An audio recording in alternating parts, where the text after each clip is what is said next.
Well, good evening, good people and Eagle fans. Mark Holmes here, and as always, I want to say thank you all for watching, commenting, subscribing, and being part of the Joe Boo Sports Report. Without you guys, as well as you ladies, you know that this literally does not work. Hope everybody's having a great day.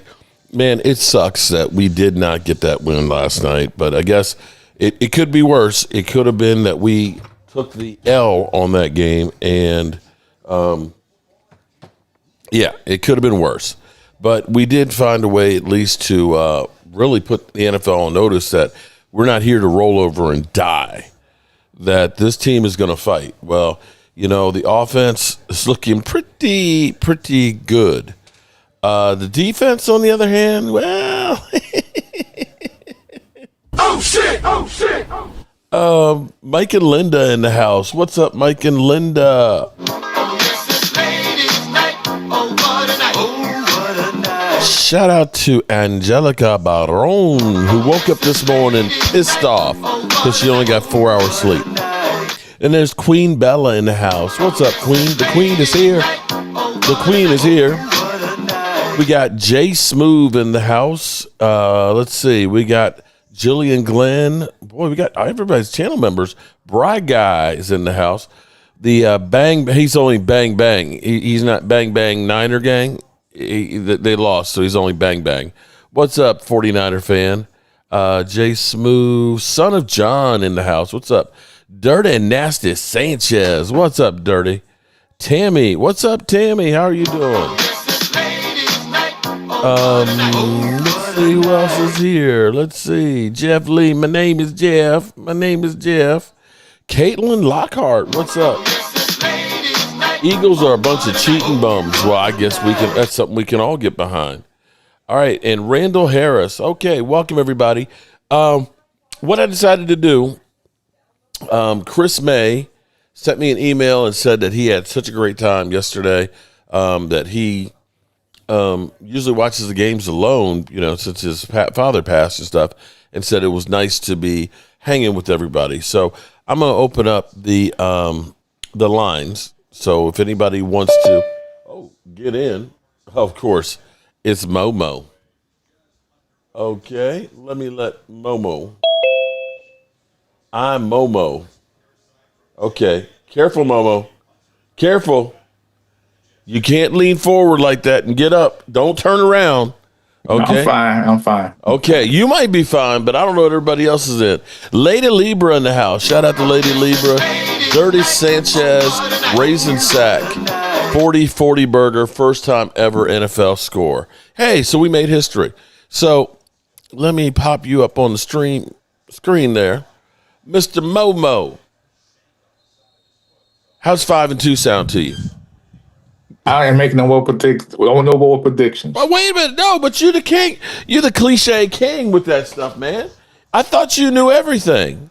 I do know a lot. Okay, so are you worried about your team right now? Yes and no. Explain how. Yes and no. Talk to me now. I think I think the defense. I'm worried about the secondary. We need secondary help. Wait a minute. I never said. I'm trying to remember who that was that said that your defense might be a problem and that your secondary.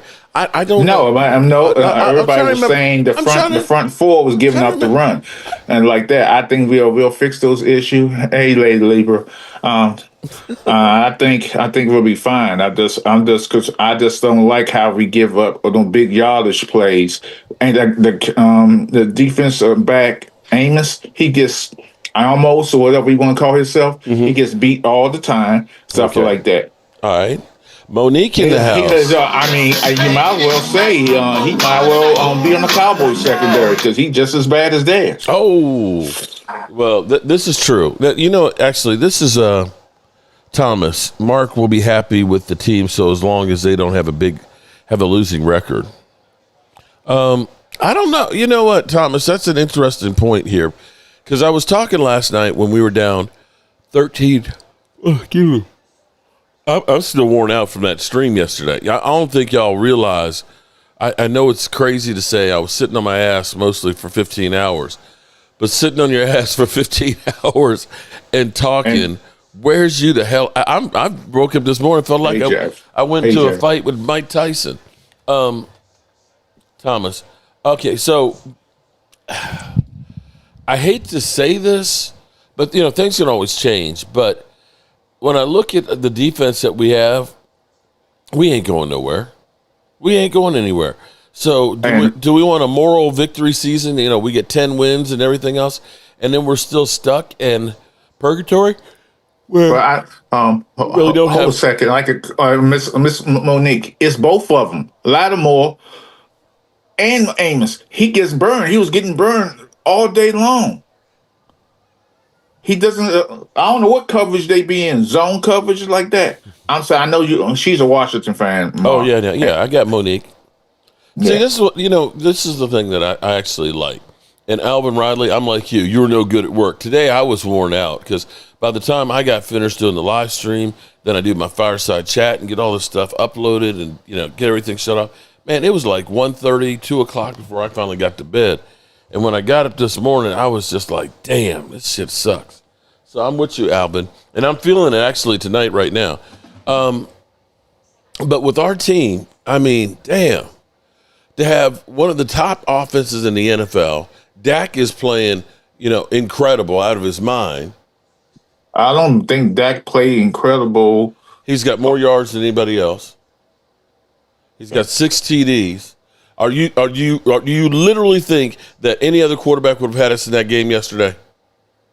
Some of those passes, I believe if Joe Burrow was Joe Burrow was healthy, he would have done well. I believe. See, you're just a hater now. You act like these ain't very good quarterbacks. Hey, when your quarterback was playing, come on, Mom, stop that. No, you stop that, man.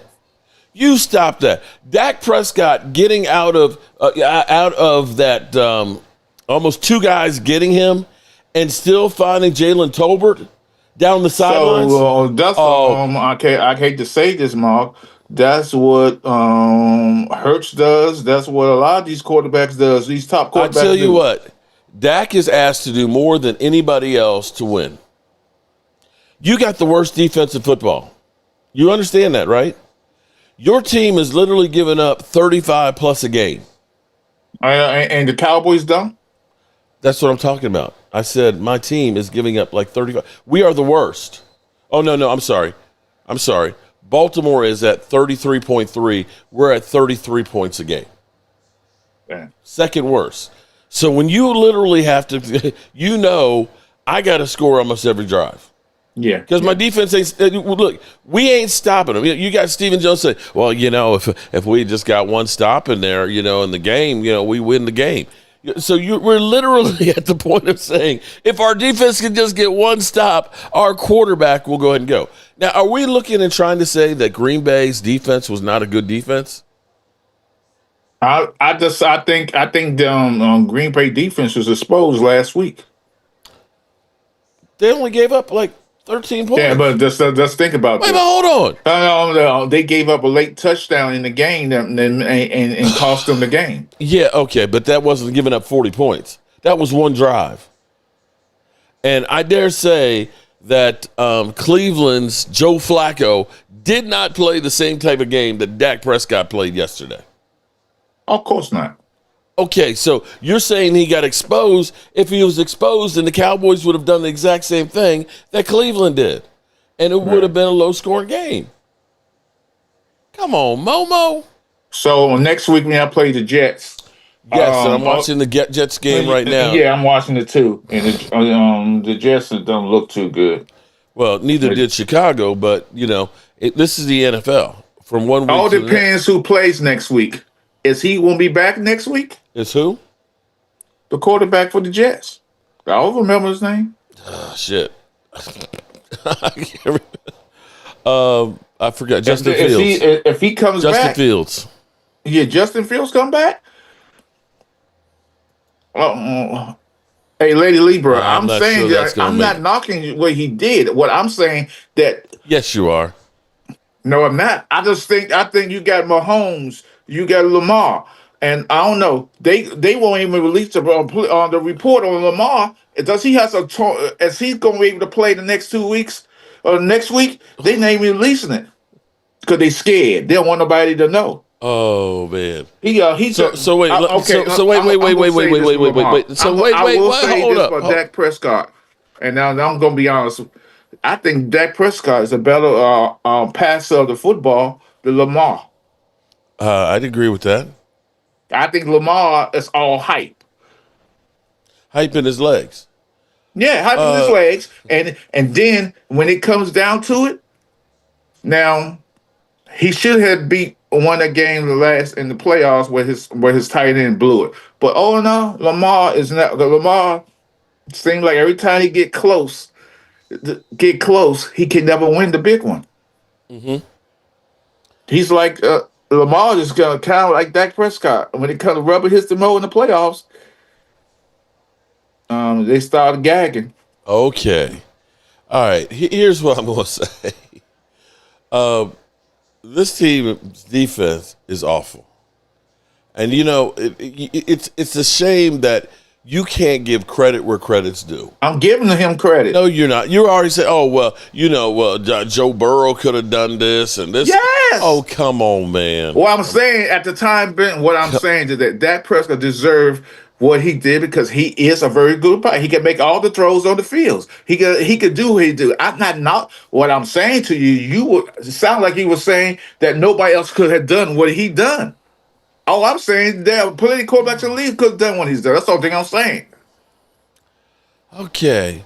And if anybody else would like to join us here, because I'm getting a headache listening to Momo's logic here. Oh, well, just that Cowboys tying that game and everything else.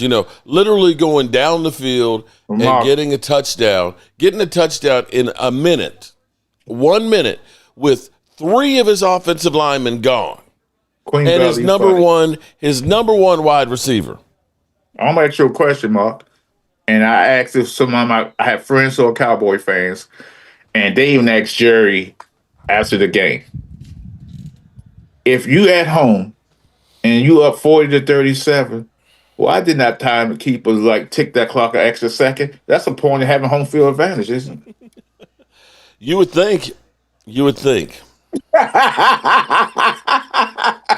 Derek Young, a tie is way better than.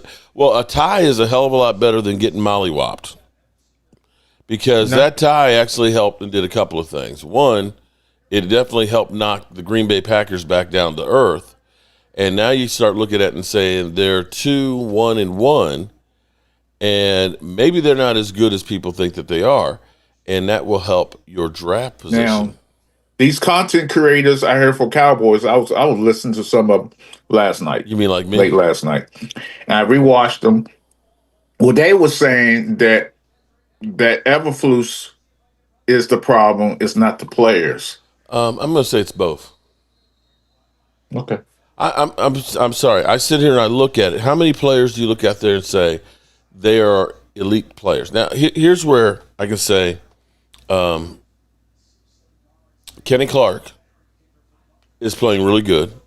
Kenny Clark is rating out on Pro Football Focus around 76. Definitely an improvement for us. Osen Digazoo was playing good. Justin Houston, who finally got more playing time last night, actually looks like he's our best defensive end. Our defensive ends are nothing special. Now, maybe Donovan Easy, he's just a rookie. Maybe he comes on, but we're not getting anything on the outside edge. And if you can't get any pressure, you will be exposed in your backfield. What did Mozzie do last night? Mozzie was okay. He had a few, plays. He wasn't getting blowed into the secondary. Angelica says, man, I'm pissed. I need coffee. I wouldn't mind some coffee right now myself, Angelica. Momo's over there hating, laugh out loud. Daniel Berry, Sports Highlight. Happy, how's everybody? Happy Monday. Yeah, and guys like to say this. I didn't do a post for Washington because I was with my wife and everything's good with my because we did a lot of things today. A lot my brother-in-law, and now they're not gonna have the funeral to next week, next to Friday. Is so my wife is calmed down because she expected this. She just had her moment to mourn, and Yep. she mourned, and we went to the family and whatever today, and so we good. She's going back to work tomorrow. And then she probably won't go back. She probably go back on work, but she's fine, and I'm fine. So I appreciate the prayers, and that helped. And I love that about you, about this community, sports community, that people get together and love each other. And I appreciate that, you, Mark. And you know I appreciate you, Mark. Oh, no problem. You know I do. No problem. Glad things are better today. Yeah, it's gonna be good. But I'm looking at, so all things I heard about the defense, and some of them. So then they were saying Micah didn't. The one guy, he talks about Micah didn't save that touchdown when he tackled Dak. It was a good play, but there was somebody else there. No, Dak was going to score. Dak was going to score. I don't know what he was watching, because there's no way he was going to tackle. He would have tackled Dak, but Dak is a big man. Dak would have drove him to the goal line and reached out for the touchdown. So I don't believe that was going to happen. His momentum he was running really fast, so his momentum was going to lead him to be in that end zone. Yeah, that was the game saver right there. That's the only thing he did in the game. He got close a couple times. Well, okay, follow me here for a second now. I'm going to have to look at things here. And I know people are going to say that, oh, well, you just changed. Actually, let me do this before I get to this. Let's take care of Sleeper. Sleeper is the #1 fantasy sports app. It pays to know sports. Pick more or less on top players. Your first pick is on us, so start winning now. Play in Texas, Georgia, Minnesota, and 27 more states. Pick anytime across all sports, pregame or live. Over 10 million players are already on Sleeper. Make your picks count. Score up to 1,000 times your cash. Join today. Get up to $100 credit using code JOBRO. Call your shot on Sleeper. Download now. Okay, so shout out to Sleeper here, and the link is in the description. Definitely check it out. So I'm kind of surprised by something here. And this might be one of those ones where you may have said that it doesn't mean shit. And I remember actually saying this before myself, that we have so many, oh shit, not Leo, fuck. You can't do it. Leo. You can't do it. You can't do it. Okay. There are so many stats now. Okay? There's stats on everything. And see, I remember back in college when I took statistics, and me and Tracy had it together. With statistics, there's mean, median, mode, modulation, and there's one other way. You can take the same set of data and you can prove two different things by how you use the different types of ways to count the data. But one of the ones that I have to now question is pressures. Okay? Because here's the problem with pressures. Now, if you get a sack, that means you took the team down for a loss, right? Behind the line of scrimmage, right? Right. But a pressure, you could get a pressure and they throw a touchdown pass and score. Okay. Right? Right. So is a pressure really graded equally? Because let me see if I can find it. Now, hold it. I want to make sure I have this. Okay, so here's the problem. Cowboys, Dak Prescott had a 90.2 grade first when facing pressure in the NFL. So a 90.2. So if you're the Cowboys, you're hoping that people pressure Dak Prescott because he's going to thrive. Right? Mm-hmm. Am I making any sense yet? Yeah. I mean, you making sense. Okay, so so here's the thing. I was kind of surprised because they said that Micah had 8 pressures yesterday. Yeah. What did it do for the team? Nothing. Dak still had 3 touchdowns passing, 1 rushing, and they had over 400 yards offense. But he got 8 pressures. So the pressures didn't stop the Cowboys, right? Right. Now, am I crazy? I think the NFL is trying to be like the Major League Baseball, trying to put these statistics up. Those are useless statistics. I've been saying this. They got so many useless statistics that why are we even counting pressures in a game if you don't sack the quarterback? DT, I'm not going to say it feels like a loss. Because if it had been what everybody said it was going to be, remember, Dan Orlowski said it's going to be a boat race, that the Cowboys' best hope is that they can keep it within 3 touchdowns, that Micah Parsons is going to get 6 sacks, that Jordan Love was going to be out because he's going to have 10,000 yards by the third quarter. So, that's literally what he was saying, basically. So the fact that we went toe for toe and had an opportunity to win makes me feel better. I would have been happier if we gotten the win, but at least we didn't get the loss. So what I'm saying is this, and maybe I've been going to the Jerry Jones school of trying to spin things. But if Micah Parsons had 8 pressures yesterday and Dak still had 3 touchdown passes and 330 yards passing, what did the pressures do? Now, maybe that works with other quarterbacks getting pressured, but it seemed like my veteran quarterback thrived in it. I just think that's a useless statistic. Just like here's another useless statistic. Cornerbacks, they got statistic how this guy has throughout the season they say Angelica, it wasn't a sack. It was not a sack. They kept writing it up as a sack. It was not a sack.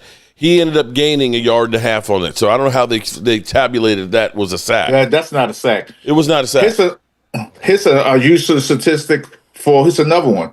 When cornerbacks gets, for example, let's say he has 5 interceptions, but he has 12 balls he deflected. Why is that? Why are we counting that as a statistic? But pass deflected? Yes, like he knocked the ball down. That's actually a statistic for cornerbacks. Oh, well, okay. Well, how about this statistic? What is it? Interceptable plays. Interceptable plays.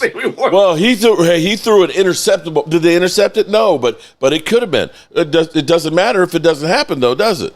No. So that's my thing. I'm sitting here like, okay, it's true. Micah Parsons had led the league or pretty close to leading the league in pressures last year. But you was going off of that. He was with the Cowboys. I know, but here's the thing. I'm on the other side of it. I'm like, you had 8 pressures, but we still had 40 points. I'll give you a great example. Because on that pass to Jalen Tolbert, there's 2 guys that it should have been beyond a pressure. It was a damn near sack. But guess what? It ends up being a 4-yard completion. So what does that mean? Okay, hey, here's your you got close. Yeah, he threw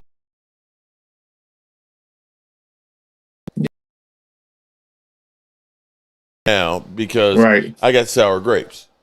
Right. But I just think pressures on the quarterback doesn't mean anything unless you just I guess you could say he might throw the ball quicker because of the pressures, or he might. But most pressure, if you look at the history, look at Tom Brady. Tom Brady got pressure all the time. Well, guess what these quarterbacks do? They step in the pocket from the pressure and throw the ball. Right. Now, the truth be told, some quarterbacks get pressured, they're going to piss down their leg. Yeah, so that's true. If you're a rookie quarterback and you didn't been jacked up, you start feeling that pressure. It will. Dak is a veteran who understands I'm going to take that shot and I'm going to, or I'm going to move around the pocket. Yeah, you can pressure me, but he's thriving on it. So I'm just saying that one, maybe that statistic is bullshit. Yeah. Because I said, you can NFL have 10 pressures and get blown out. But you got 10 pressures. Okay, didn't do me any NFL is good. trying to be like Major League Baseball, have all these crazy statistics because baseball is live and die on statistics all the time. Even the NBA does it too. So these statistics really don't mean anything. Grand schemes of thing. Now I will say, I'll give a prime example. What's going on with Thank Philadelphia God and I their got a wide Cowboy receivers? fan with us. They had two very good wide receivers. You can't play a game. I'm sorry, Eagles fans. Y'all can say y'all great and anything like that, but you cannot play a game where Dayton Hurst does not have when he doesn't. Well, how many yards he had in the second half passing the ball? Shit, he usually only has about 100 and some the whole game. No, he only has. I think he had zero. And your best wide receiver only had 7 yards for the whole damn game. That's and then you come to and it comes down to ain't Ocho said something last night about it, and he's right. He was angry when it comes down to contract times. And he said, "Well, you only had this many He was yards in this he was game." 0 for 8 in passes. He had no pass. He didn't complete not one pass in the second half of the game. He was Is that good, Leo? Is that good? No, that's not good at all. So, oh my God, you actually admitted that? Is it the offensive coordinator? Is it the head coach? Is he allowed to change up on the offense? Say, hey, I'm going to do this. Yes.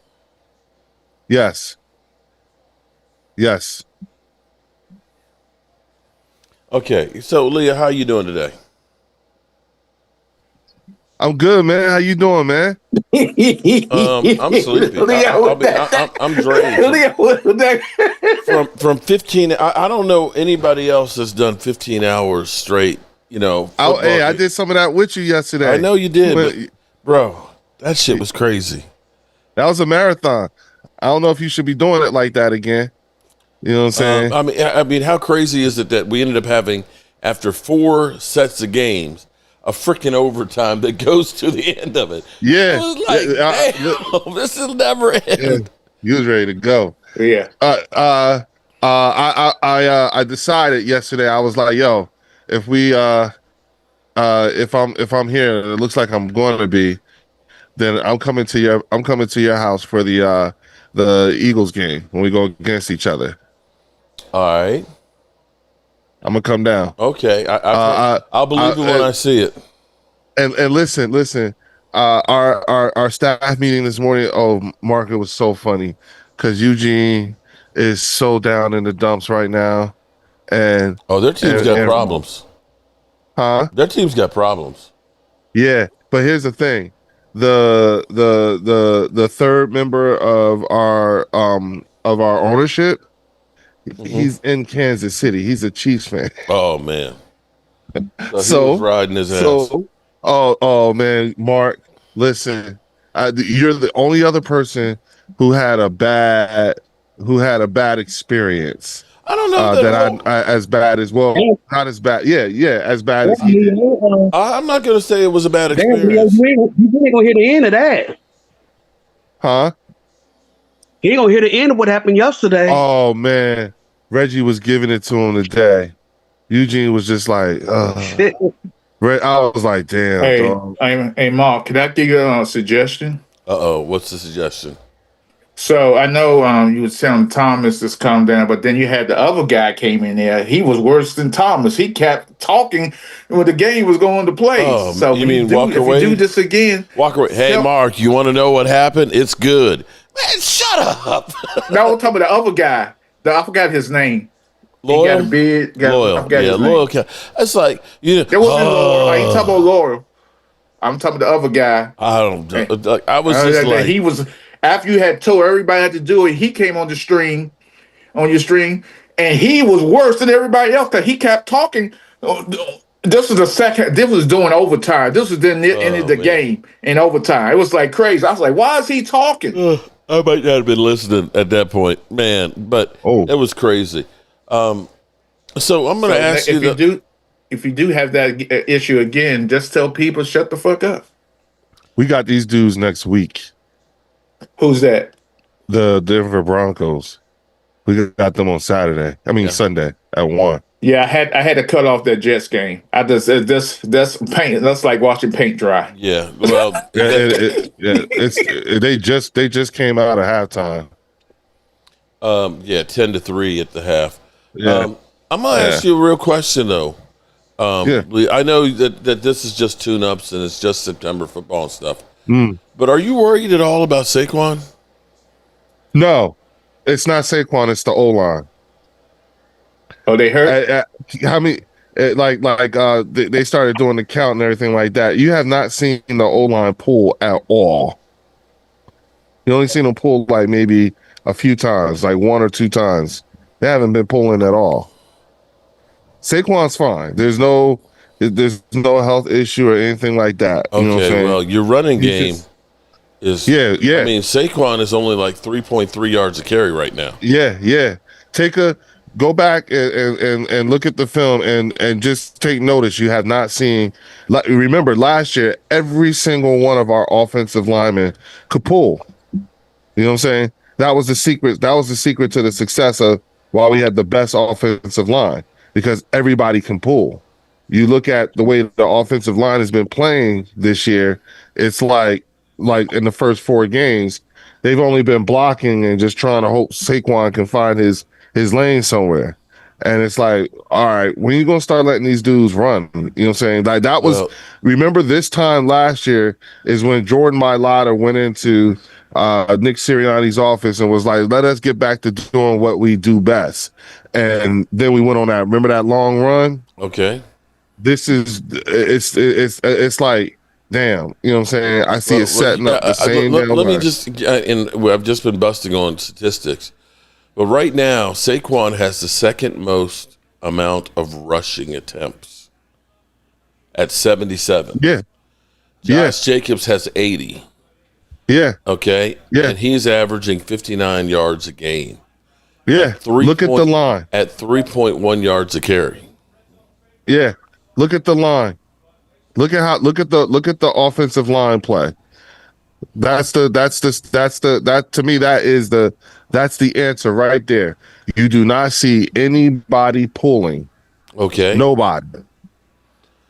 Well, regardless of what it is, you have to look at this and say he's got 237 yards on the season in 4 games. Yes, look at it's not Saquon.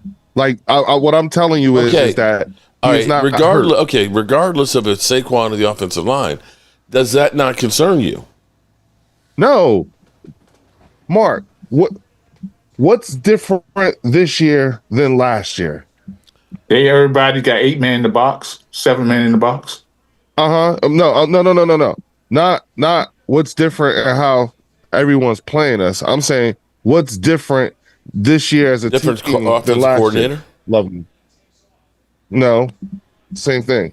Some injuries on the offensive line. Huh? Injuries on the offensive line. 2,000 yards on Saquon's back. Yeah, no.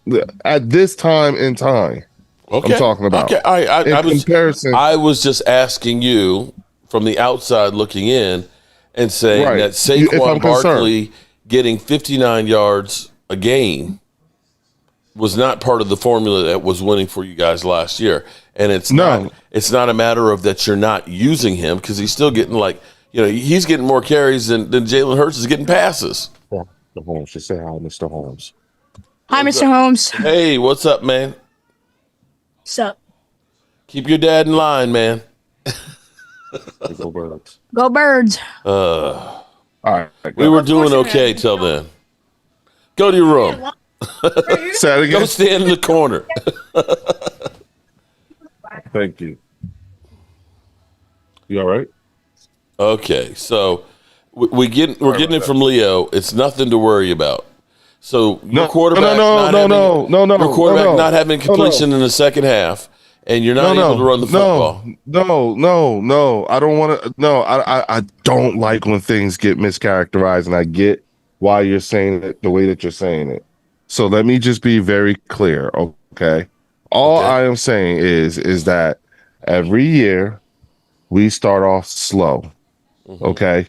This is the best starting off slow I've seen in a while. Okay.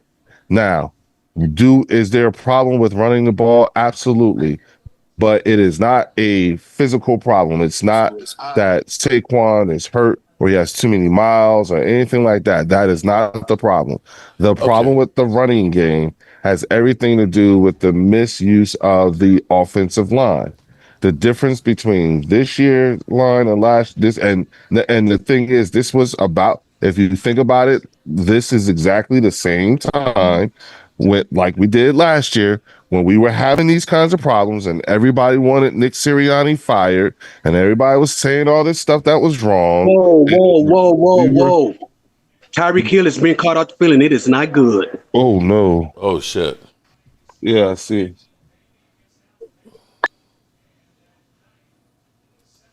I think it's a knee. Oh, man. Oh, no. Wow. They got it in the air cast. Oh, shit. Oh, no. He's gone. If it's an air cast, he's gone. Air cast is that? You're talking about, yes. Yeah, air cast. You put it on air cast, that means we got to stabilize that shit right now. Yep. That might not be a knee. That might be a broken bone, which might actually be. That actually might be better. Who that's Tyreek?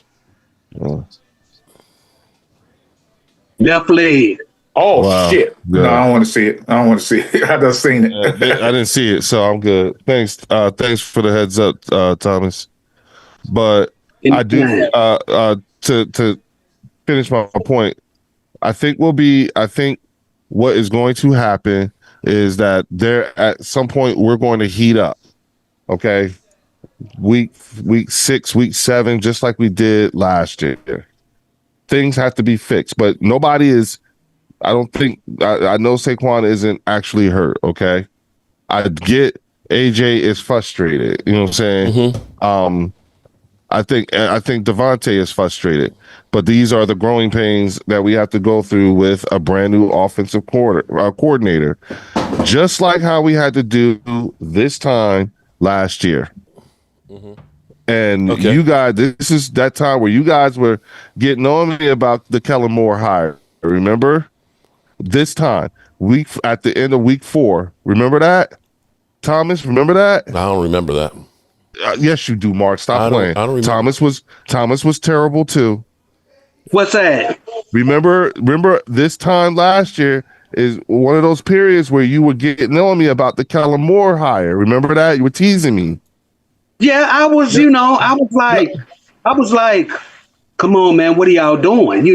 This time last year, yes. And I mentioned something about that. I did. Yeah, and that's what I'm saying. Yeah, and what I'm saying is I realize you can't run the regular season. You damn sure can't run in the playoffs, Leo. Super Sports says if you can't run the regular season, damn, you sure can't run in the playoffs, Leo. Okay. But I tell you this though, Leo. Y'all took the playbook out of Kellen Moore's hands. If it weren't for that, y'all would not have made the Super Bowl last year, and you know that.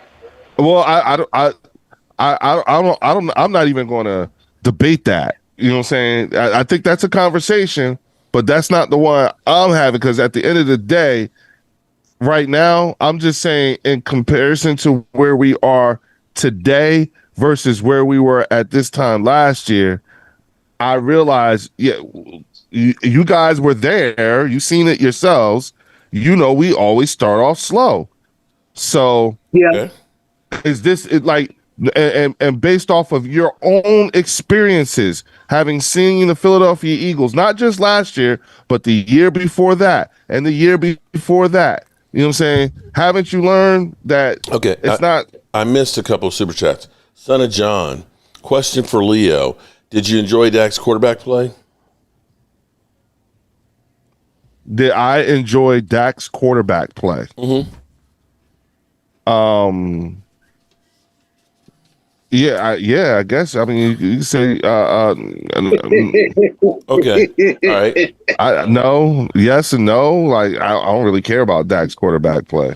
Dirty Sanchez says the O-line is not pulling because they're waiting for somebody to push them in their tush. Of course, Dirty Sanchez says that. He's got things on his mind. He's got things he got to resolve amongst himself, man.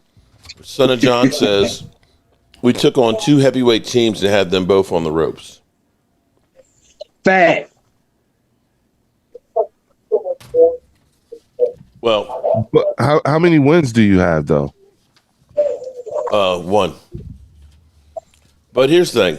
You know, I'm kind of on the fence right now because I look at it like we were talking about before the Cowboys started coming back. I still look at it and say, this ain't going to be the year. Right. Not with that defense. I mean, offense, I hate it because they're going to probably waste a great year of Dak Prescott. Dak Prescott is playing unbelievable right now. The offense with Schottenheimer is incredible. The defense, you ain't anywhere near a championship defense. And I don't know. I mean, you know, maybe you could go out and get a couple if you got a really good game-changing edge rusher and another cornerback. Mm-hmm. Yeah, maybe we could turn around and be a decent defense right now. But I don't know that they're going to do that. And I doubt that they will, knowing Jerry Jones, you know, and the whole, you know, we believe in our own guys. Here's the thing that I'm going to say. When you look at the players that are playing really good right now, George Pickens, Javonte Williams. Nice catch. And you see that? And Kenny Clark.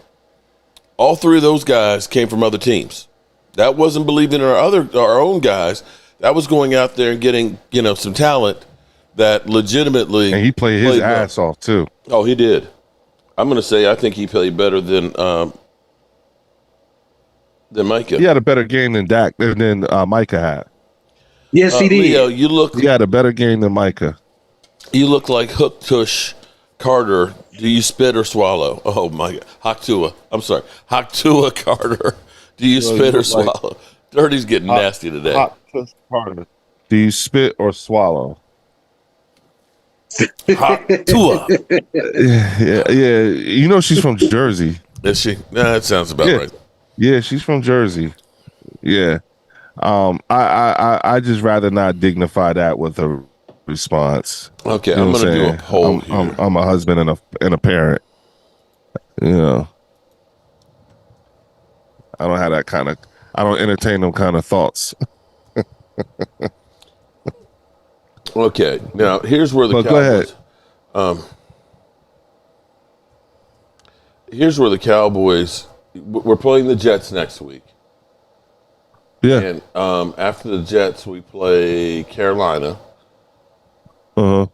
And we get the Raiders sometime in the very near future. And I'm trying to think of who else. The Cowboys could actually get a few wins before the Kansas City, you guys, and everybody else through that onslaught. I wouldn't count that Jets as a win, Mark. Of course you wouldn't. I'm just saying. No, y'all was counting a Chicago game. I understand what you're saying. I hear you, but those are games that you should. You don't look at this and say you got no chance. If you just, I'm just gonna warn you right now, Mark. If the Cowboys lose to the Carolina Panthers, please, I will. I'm sorry, Cowboy fan. I will rail y'all. Thomas, I will rail you because you should not lose to a below average quarterback that should be back in college or coaching somewhere because he is horrible. Didn't you lose to? That right. You had that right, Momo. Wait.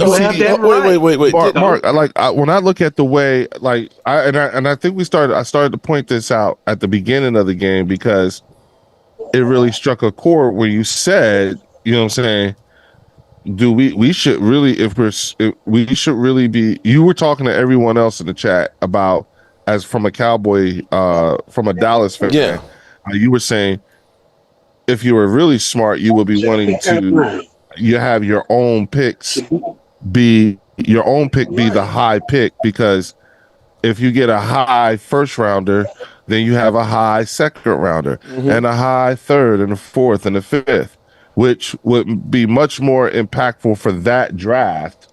You see what I'm saying? So shouldn't you be rooting for a loss at this point? But then the game started and all y'all are like, nah, we want to win. And I'm like, okay, see, this is What are you doing? I don't know, but what I'm saying is, I got a lot of backlash with it. You always want to win, no matter what. And I'm like, yeah, I've been hearing that, but in the reality of it is, the only thing that matters is winning a Super Bowl. Oh wow, they scored. Wow. The Jets scored. Wow. Who's the quarterback? That was a nice win. Who's the quarterback? Miami's probably Fields in the game? shell-shocked that Tyreek Hill. It was Fields that scored. Yeah, but that's Miami's the question. Probably in shell shock that Tyreek Hill was carted off. I know Fields. If Fields plays that game and what he's capable of doing, and he come out there, and based on your defense, y'all better be the last man standing and get the ball. Okay, so are you trying to say that the Jets are better than the Packers? I'm just saying that the momentum shifted on that block extra point. That's why y'all won that game. Came close to winning that game. There was hype to the whole game. If that it was heading for a blowout, Mark, and you know it, and I know it. Yeah, and so you lost to Michael Penis yesterday? His name is Penix. Pentix, whatever you want, Pentix. Okay. Michael Pentix, I'm going to call him from now on. He gave you the penis there yesterday. He said, "You gonna take this Michael Penis here?"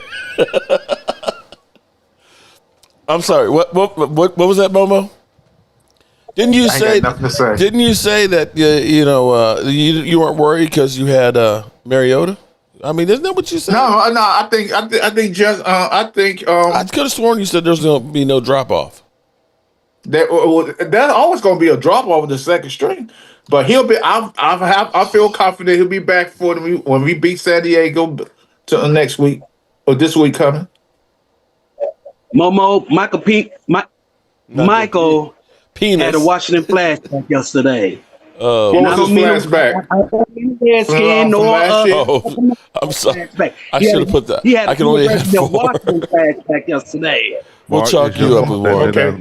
So what did here's a question I want to ask you. Y'all gotta play the Jets, a running quarterback. Do you think your defense able to stop that?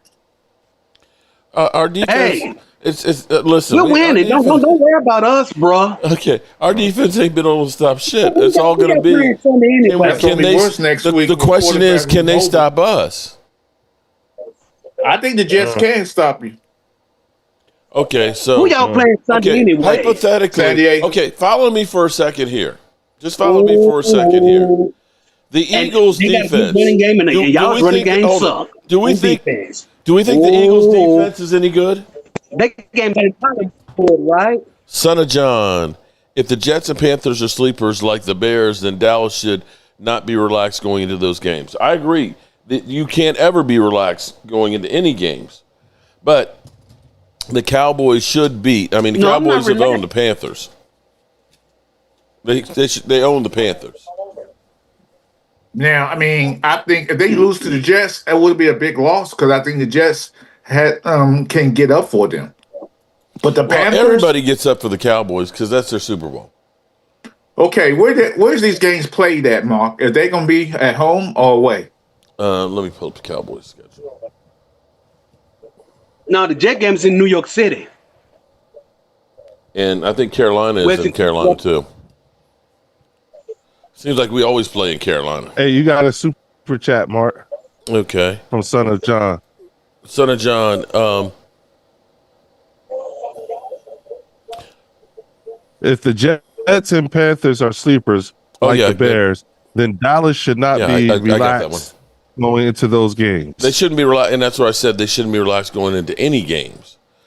So the Cowboys schedule. Yeah, I got them. So we have. Oh man. We have the Jets. Tyreek is on his way to the hospital. His leg is in a break.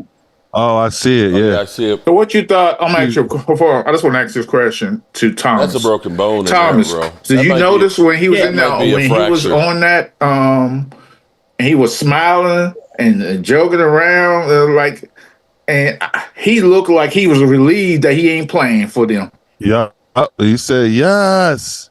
Thank you. Was I the only one seeing that? No, I saw it too. It might be. Yeah, I was like, I'm out of here. And then he clapped his hand. Like, I'm happy. He clapped his hand.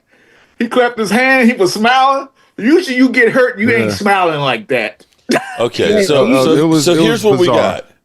Here's what we got. We got the Jets in New York on that bad turf. We play at Carolina, right? And then it is the 5-2 game. No, they're in Miami. No, what? I'm talking about us. I'm talking about the Cowboys. Okay. I'm sorry. I said we play in New York. We play in New York next week. Okay. Oh, damn. All right. I said on that bad field, 1:00 game. Then we play at 1:00 against the Panthers at Carolina, and then the following week. Yeah, and then the week after that is the famous 5-2 game. Huh? You trying to be funny. Isn't that the game that the Commanders will be going 5-2? You talking about Washington? We got Washington. That's what he's saying. Oh, you got to play Washington. And we play Washington. Oh yeah, that's at right. home. Yeah. Oh yeah, that's right. Yeah. And then we got Denver. Right. And we supposed to be last in the division, right, Mark? Isn't the Eagles supposed to be last? You were so nice last night. It was actually a pleasure having you in there last night, not being a dickhead. You talking to me? Yeah. Yeah. I wasn't a dickhead. You kept going off on That's what I said. It was a pleasure last night having you in there without being a dickhead. I wasn't trying to be a dickhead, Mark. That's right, and that's why it was enjoyable. Yeah. Okay. Yeah. Anyway, but then we've got Washington, Denver, Arizona, and the bye week, and then we got the Raiders, and then the Eagles. What up, Logan? In Dallas. You got by that time you about to hit the really hard part of your schedule. Well, okay, let's back up. You got road games. Well, we're playing at home against you. We're playing at home against Kansas City. Then we go to Detroit. And then we're playing at home against Minnesota. At home against the Chargers. Play at Washington for Christmas. And then at New York. And at the Rams.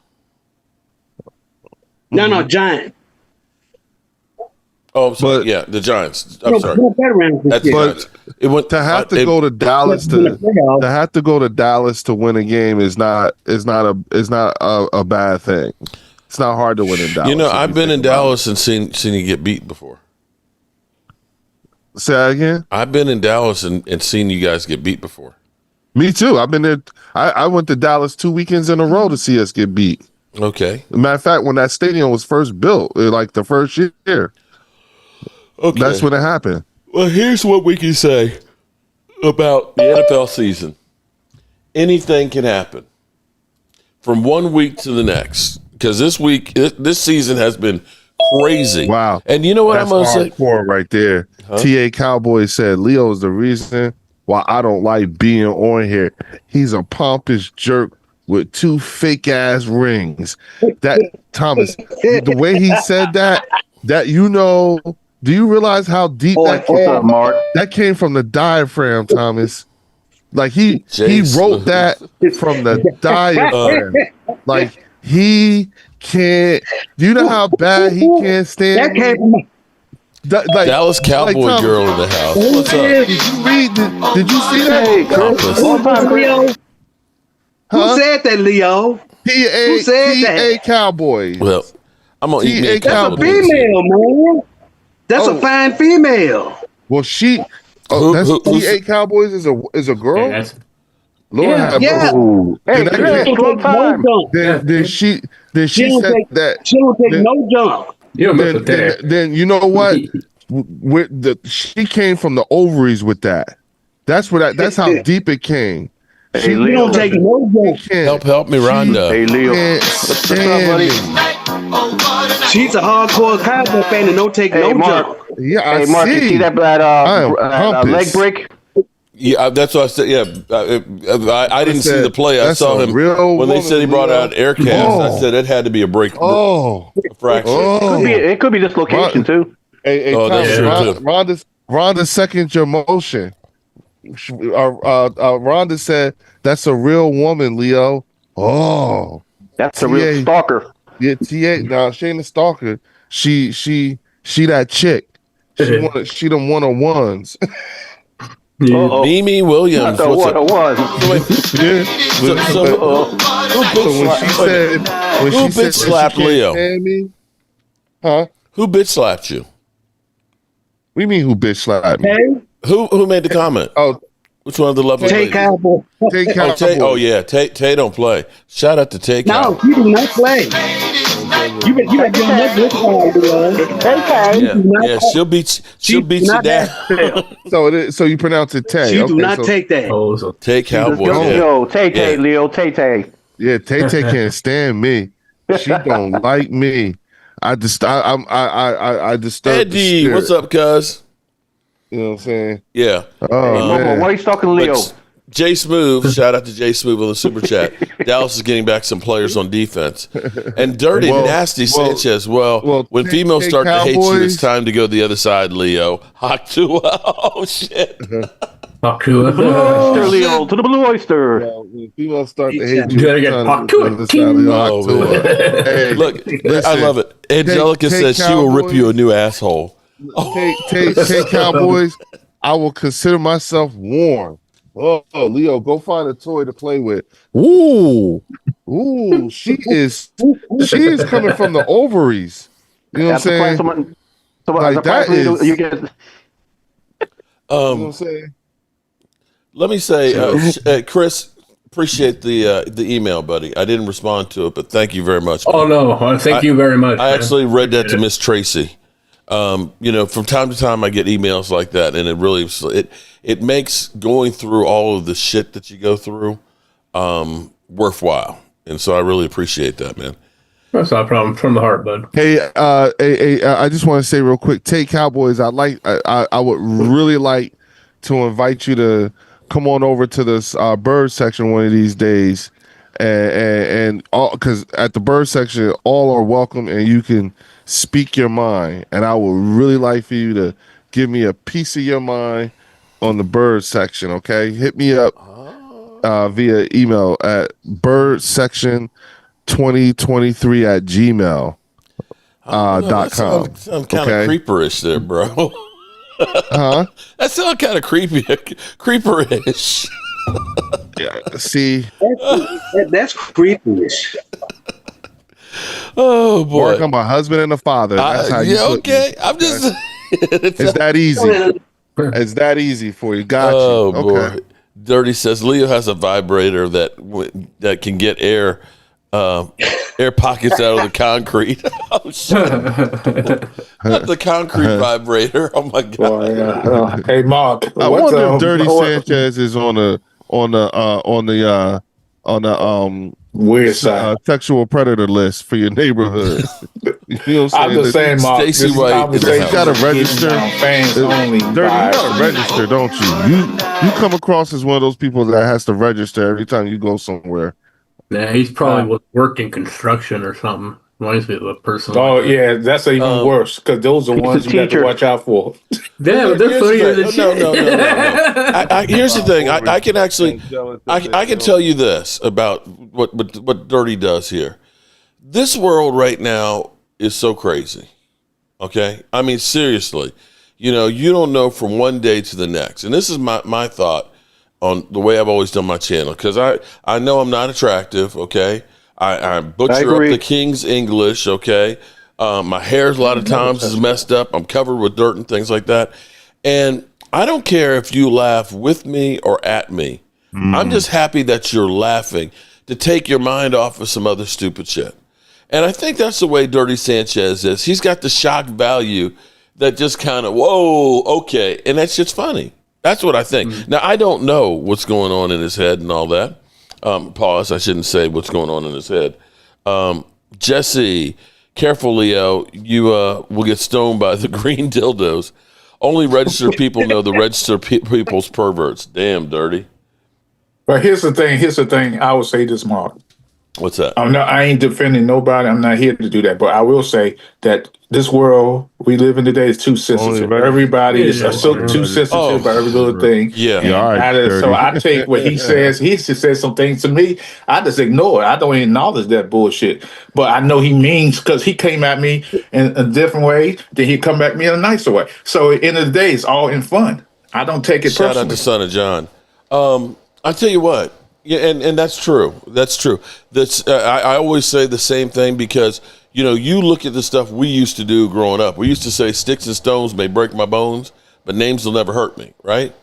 Mm-hmm. Okay? It didn't used to be that everybody gets a participation trophy. Listen, if your son sucks, your son sucks. We don't want to pump him up to think that he's good when he's not. You know what I'm saying? Absolutely. Right? When we had bad times, we had bad times. We had to walk to school in the damn snow, okay? Football practice, you get a concussion. Man, you were actually, you welcome to the club. You now see blue dots. And now everything is kind of wussified. Oh, man, we can't do this. Don't go outside. It's bad for it's kind of crazy. Hey, Mark, it's also with the parents, when they say baseball, they play soccer or baseball. We don't keep score. Right. There you go. And unfortunately, you need to learn that it's not always going to. I've had my fair share of experiences, and also particularly like with being media trained and the whole 9 yards. And one of the things that I've always thought about and tried to maintain is at some point a sense of dignity. You know what I'm saying? Particularly when it comes and a consistent sense of dignity as best I can. And so I'm just one of those people, like, I am not a rapist, so I don't entertain rapist conversations if I'm not a rapist, right?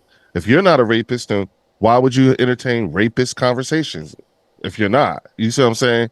If I am I am not I'm not an abuser, so I don't entertain abuser type conversations. And from a dignity standpoint, if someone tries to put me in that same sort of breath, I don't have a problem with defining the line. I get that I might get on people's nerves about the Philadelphia Eagles and how I might feel about them and everything like that. But when you start talking that sexual stuff and everything like that, you assume that that's okay. No. And every time someone steps on that, I say something. That's all. You know what I'm saying? It's not cool. It's not cool to say something about my wife. I've had the unfortunate experience of people going after my son. No, I'm talking about experience. Oh, Mark. I was telling you, where did all this come from? I'm like, okay. I mean, Mark, Mark, I've had like these types of experiences. You know what I'm saying? I mean, and like I've had people go after my son thinking he was me. You see what I'm saying? So I know what that's like, and it's never okay. So if someone crosses that line, I define it. Actually, I'm glad you brought that up because I'm actually, I don't know if anybody out there is like a screenwriter or a producer, but I got an idea for maybe a Netflix movie or book or something like that. There you go, Chris. Kind of a remake. Y'all remember the movie The Fan? Yeah. Wesley and Robert De Niro? Yeah. That was the one where the guy held the was it Wesley Snipes? It was Wesley Snipes and Robert De Niro. Robert De Niro was a fan of talked to his son and everything. Yeah. Well, I'm sitting there thinking about kind of a modern day twist, or not really. Later day. Okay. Story wise on that, and I've got actually a whole thing in here because I can actually relate it to a situation. So you kidnapped Dak? No, I'm talking about with a personal experience. A personal experience. Yeah. Here. Oh, okay. With the crazy, somebody who started out as a fan, who became my stalker. Yeah. Who literally has tried to put me, my family, my livelihood, my friends in harm's way. Yeah. Oh yeah. That's and crazy. How and I've got some different twists and stuff on there, like where we finally figure out how this person or who this person was, and they were literally hiding in plain sight, and how crazy and scary it actually is to know that your stalker could literally blend in with everybody else and literally be sitting there with you at an event. So if there's anybody out there who's a writer or wants to collaborate on Fiverr something, that shit, dog. What are you doing? Say what? Fiverr it. What do you mean Fiverr it? Go to Fiverr, take the idea. What go is to Fiverr? What is Fiverr? Fiverr, F-I-V. You don't know what Fiverr is? No, I don't. Oh, bro, that's where you can find people. Like that's where people who are professionals and they freelance they freelance their work and everything. So if you look for somebody to help you write that book, matter of fact, Mark, this like in all honesty, what you really need to do is you need to find you an AI technology and write the book yourself. You can actually talk to the AI and it'll write up the book. Okay. The only thing I'm still trying to figure out is how it's all going to end. You talk to the AI, it can help you with that. Okay. Like you're like everything you just said, if you just described that whole book to an AI and then said, I wonder how it could end, the AI will start giving you ideas on what you can do, different ways you could take it. And then when you're done with it, say, okay, yeah, I like that, keep that. And then you say, now write the whole damn thing. And it'll write that shit. You know what I'm saying? Well, but see, I want to keep it factual, though. I don't want AI to go ahead and just make shit up. The AI will only do what you tell it to do. See, the thing about AI that we have to learn how to become is better operators of AI.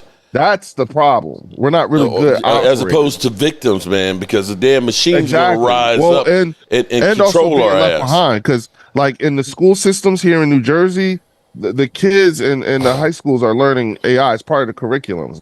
Bro, I think that's sad and it's pathetic that they even doing that because I do know about AI and anybody who knows about AI to me I think it's a threat because now you have AI is calling your home. It can personate your voice. It can copy your voice and even call your own family members, friends, banks, institutions, and saying that you looking like that. AI is very dangerous. Don't think that because it's some when the machines rise up, AI, Northern Virginia there's a lot of bad about it. I'm just saying. It concerns me too in a lot of ways. I tell you what, like those songs I was doing, I was surprised I was able to do the drumming that I wanted. Like it did, it freaked me the hell out. I was like, "What the?" Yeah. So what about AI calling you? I'll take a riff and I'll put it in Suno. And what about they could copy your voice and talk to another person you think is somebody? It already can. I know. That's my point. It's not good. You could use like if you work with certain like editors, editing your videos. Like Clipchamp is one you could add your voice in it to do voiceovers. Mark, just figure out which one works best. Like find one and figure out which one works best for you. But you could really get a lot further if you just do these things so that when you're finished with when you get to the finished product, you take it to Fiverr. You see what I'm saying? And well, the whole story is still evolving as we speak. There you go. If I were you, I would be evolving that story with an AI. Like you could do it even with Chat GPT. You know what I'm saying? But you need to be doing it with something to get these ideas out of your head and on the proverbial paper. You know what I'm saying? And get it out. And then and it's a technology that is going to work with you, so you can go at your own pace. You ain't got to worry about getting on nobody's nerves and it could dictate whenever you want, and it'll ask you questions.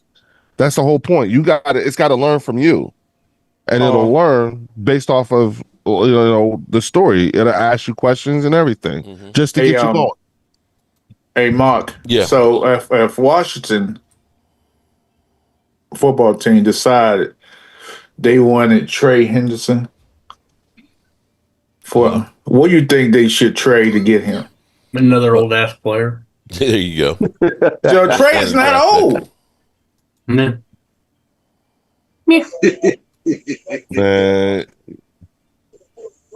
just messing with you, Momo. Just get better and better, boy. Okay. I mean, I understand Jesse. Jesse thinks his Giants gonna win the next 5-10 games in a row, but they're not. Yeah, they might beat you the second go around. You never know. Well, Momo, like I said, your quarterback's still sitting on his ass. All right, no, he probably played this week. Thank you very much. They playing San Diego. And he's playing who? And he's playing who? San Diego. Okay, just remember that. Remember, you remember that team. You'll see. You'll see. I ain't gonna say no more. I say less. I'm not gonna say no more. When we beat them, I ain't gonna say we told you so. I'm just gonna enjoy the laughter within inside. Wow. Bad when I'm hard heads and both these games are getting out of hand. I want to run the ball. This game gonna be over. Cincinnati ain't got nobody, and they ain't got a quarterback. The defense can't stop nobody. All right, Monique, I can take it. It's like watching the Cincinnati defense. I thought they was the worst defense. They might well be the Cowboys 2.0. Nah, that'll be you guys. Damn, Momo. Cowboys 2.0. Shit. Okay. Momo's just mad because it's not going to be 7-0. Yeah. The 5-4. Look. Yeah. It was went from 7-0 to 6-1 of records anymore. I'm gonna let them play. Why not, Momo? I'm saying, Momo. I asked you, like, wait a minute, last place? Yes, Leo, I said it. Ooh, last place. Yep, yeah, you did say it. hey, that's still a possibility, Leo. Hey, Momo, please eat that turd and relax already. Nah. I think we'll be Chris, fine. remember that day? He was in. I remember that day. I definitely remember that day. Yeah, Jesse, you remember that? Yeah, and I said to him, "Yeah, watch. I swear, if the first game you lose, you're going to hear it from me." The whole okay, like, Jesse, why are you bragging up on one win? It's all right. Our real quarterback's playing. Unlike yours. No, if he keep getting hits like that, he was getting tumbled and how's he going to get hit? How's he going to hit if he's sitting on the bench? Well, I'm saying the hits he took in that game, I know he was in there for 3 hours in that ice thing. He was taking too many hits, and then he trying to deliver hits. Quarterbacks in this league, they probably went to silence. Don't you ever do that again? He can't be doing that because the league don't want you quarterbacks to do that because too many injuries on quarterbacks this season already. We just played 4 games. Then you think that they want that? No, no quarterback. Now you got Jalen Hurts. You know he's a running back / quarterback. So we all know he could take the hits because he know how to absorb the hits and he knows how to fall down with the hits. That's what's so great about Emmitt Smith, which I don't like Emmitt Smith as a Washington fan, but he know how to fall. Because he never hit Emmitt Smith hard because he will move a certain way where you couldn't get hit. He ran with the lower Sorry about that, y'all. And it was like this at a tilt. Am I wrong? Am I wrong, Chris? No, but that's true. It's kind of, I mean, here's a great example. Look at RG3 when he slides. Didn't know how to slide, and he made things worse every time it looked painful when he tried to slide, and he'd get hurt. Okay, Mark, you know the story behind that. Remember the baseball team, they brought them in. Baseball players for the baseball team try to teach them how to fly. And it still didn't work. It got worse. Yeah, but Michael Vick was the same way. No matter what, that's why he always goes. Your guy needs to learn how to slide too, man, because he can't be taking those shots thinking he can run through people in the NFL, man. Who you talking about, Jalen? No, Jackson Dart. Oh yeah, Dart. You saw what Brian Daboll said. He's gonna be sore on tomorrow morning. Oh, you know that. But see, he's young and dumb, so he might be okay. Jalen Hurts took a shot right at the end of the. I thought he might have had a concussion. No, I'm talking about to the shoulder. Yeah, I thought he had a shoulder injury. Yeah, I was like, I don't know. Do you think they should be using like thicker pads or bring some of that back? Oh Lord, I'm glad I'm down on the coast in North Carolina right now. Well, either that or either take him in for some. What's going on? Well, we got that tropical system. It's like 600 miles off the coast. Yeah. But it's causing a lot of flooding and rain, a lot of rain on the coast. Yeah. So this is the last month with all that between September and mid-October. No, October, November's the last November. month. Oh, that's right. That's right. Yeah, November Starts in September. last That's right. day of hurricane season. Yeah, November man, I'm 1st. used to it. Mark, please So play we it. got Sincerely a yours. coastal flood advisory for both. Oh shit! You know you're gonna do it, Eddie B. And then on It's the coast, funny, we all I got have to do flood is type warnings that. all over the coast right now. I can tell you Be a looking lot of for. riptides. I can tell you about to pull it up right now. My home team, my loyalty. I'm at Upton Royalty. We fight for all DC. Who are we? I speak facts. I'm not making riddles. For you, Eddie. Open big old holes for John Riggo. Chantella's on the team. You knew that he was smashing. Daryl Green is on the team. I wonder how many of the 434,000 views that video has been me. I think you got people that subscribe to him. Mark, let me tell you something. What? Somebody just paid you $5 to play it. I ain't mad at him. Okay. Hey, Momo, we'll split it, buddy. We'll get you a kickback. Okay. Kickback paddywhack. Think about that. No, we'll give you some royalties on it, man. We'll give you 5 cents every time we play it. I don't know how. Is that some shit? Can I say something about that song? Go ahead. About Say those something guys about it. singing the song. I don't know. I never heard of these fools before. Cause I talked Nobody to my did. friends and back home. Nobody my did. nephews, Mark, one of my nobody closest did. friends Yeah. out there. They said they never heard of these guys. And they I know never- guys in the hood said, "What? They ain't got that music. Ain't represent of DC at all. There's I no. would say it's a beat. one-hit There's no wonder, but it beat to wasn't a hit. Idiot. You fucking They idiot. hang out in the park over there somewhere. You dumbass. What What you talking about? Okay. That's who we get to see next week. Nice. I'll take it. What's that? I'll take it. Bo Nix. Oh, he threw that bad interception. Oh, man. Yeah. I'm proud of you, Dan. Tommy, who you got next? Well, you just threw a peg? Cheesehead. He should have been. Uh-oh. Oh, yeah, that's the catch. You mother humpers. Yeah, Why can't you kick the field goal? Look, it never touched the ground. Watch. Raise it funny, left Derek hand J. up. Who were we? Never touched the ground. Came close. Oh, man. What about that? Oh, that's no, hit the ground. Oh, I'm sorry, Angelica. She No, it said, didn't. It did not. Poor Angelica. She said, I'm outside walking the dogs and my earbuds in, and then you go playing that shit song. I'm sorry, the dog ended up lifting its leg. Blame Eddie. He He's had the gloves one. on. Eddie B, that the was gloves money had to well catch the spent ball. right there, bro. That was money well spent right there. Wait a minute. There's Derek J. Why aren't you in here, Derek? You came in here last time. I'm not sure I should be in here. Yeah. That's how y'all. You know And how so, you do. Derek, your headline got on my favorite stalkers channel as the first thing.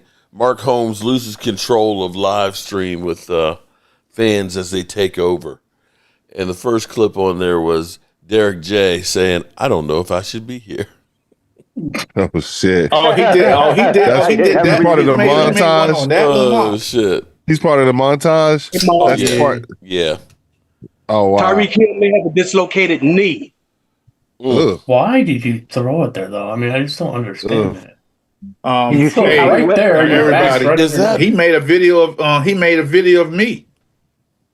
What, the crack? Now, whoever it is can make a video of me. I don't give a rat's ass. No, I'll he just made make a fun of video him. of me. What's the recovery Basically, it was cost for about a Mark, dislocated knee? but he had my face up there on the caption. That's it. Mark Holmes bullied on YouTuber Momo. Wow. Did you put the caption underneath? And he liked it? Momo, did you do a rant today? No. Mark could tell you. Tell him what was the. Everybody can see it. It's all for public consumption for anybody to watch it. No, he was asking if you did a rant. I didn't do anything. Did you do a today. rant? I was with family in another city. Oh, okay. That's right. How they doing anyway? Oh, they're doing well. How's everything? Everybody expected it. They're gonna have funerals next Friday. I expect the funeral to be about 4.5 hours. Wow. That's how long. Wow. Well, I'm exaggerating. I would say more like 2.5 hours. I'd say 2.5 hours. My dad was 2.5. In the South, they love to have these long ass funerals for no damn reason. Yeah. Wow. Then I ain't knocking nobody. I'm just what I'm saying is that when they have the funerals, a lot of times they you got 5 minutes of remarks. If you want to say anything, I have seen people. It's like a talent show. I don't know the family, but I want to sing a song. Oh man! Oh my God! What? I remember for my dad, know the family, but I want to say something. I tell you what, because that reminds me of when I lost my friend Alex. And Alex was like my Yoda. He was in his 90s when he passed. And they had opened up where they said if anybody'd like to come up and say anything for them, in the funeral. And dude went up and he's going on and on and on to the point where the minister literally walked up there. You got to leave now. Okay, that's enough. You got to get off stage because they won't do it. They claim Mark. I'm telling you, they claim they will take you off, but they don't. No, they did with this guy. But the thing is sometimes people will go up there and they'll use that as their opportunity to go ahead and just have the limelight for a bit. You know what I mean? Yeah, that's what they want. Yeah, and so that just reminded me of that situation because dude was going on for about 20 minutes and everybody's like, okay, enough, okay, and everybody was kind of, it just got uncomfortable. So it's uncomfortable because my theory is that if you didn't see this person while he was alive, why are you coming down and doing this big time? Well, that's always been my thing is if you can't come see me when I can actually have my mental faculties and we can do something and create some memories, don't come see me then when I'm dead. I'll tell you what, Mark, at my uncle's funeral, rest his soul, was my aunt's husband. It's over in a town in Puerto Rico. His wake was in his house. We literally shut the casket. We took turns carrying the casket about 2 miles down to the cemetery, and the entire neighborhood was there to help. It's like I was carrying that bad boy with some guy. We had to switch over. Different people had to switch over, man. That's a long ways to carry. That's a long walk. So I can relate to that. Wait, what? Okay, not to tell exactly where, but were you closer to the coast or were you more in the mountains and things? No, this is in the mountains. This is in Trio Alto. This is up in the mountains near the rainforest. Yeah. Oh my God, it was beautiful up there. I remember when we were there rebuilding houses and stuff. Mike actually worked up on top of the mountain when the hurricane came over. It literally just took the top off the mountain and everything else. And what they were telling me is people didn't necessarily die from the hurricane. They died from the lack of the power being on and their insulin and stuff couldn't be refrigerated and things. Yep, but that's how it was. My sister was there. My mom was Here's there. the thing about, not to interrupt you, Jesse, and I experienced this. Most people who are in hurricanes don't die during the hurricane. Yeah. They die after the hurricane leaves because these fools so stupid sometimes. Oh, these power lines are down. Oh, let me remove the power line. No, they still alive. Or they hurt their back, or they slip, and if the water come in, it's like that. So most people die after the hurricane is over. But Momo, the one that kills a lot of them too. Damn dirty! Oh my God! When the eye passes over, if you, I've experienced the eye. It's like nothing there. It's like blue. It's blue in the middle for a few miles, and then the black around the whole area. They say, do not go out in the eye. Yeah, I get you on that. But I think both these games here are going to be not very good. What's up, Dirty? Yeah, they're ass. So Dirty Sanchez says, Momo, Mark has a video of your face. At least I think it's your face.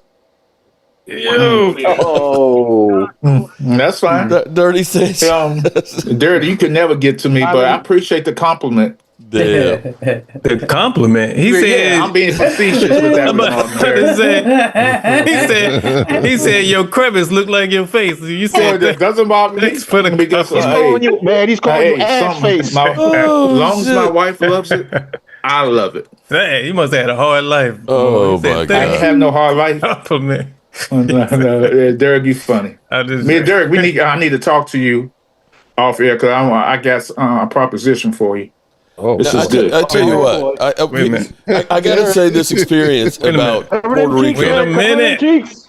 Okay, I got but your stream, because I'm just saying. We'll talk. So this is when you know that you're in a different area of the country, okay? Because I'm used to squirrels running across the street. You know, you get the squirrels that are like, should I go and all that, right? Yep.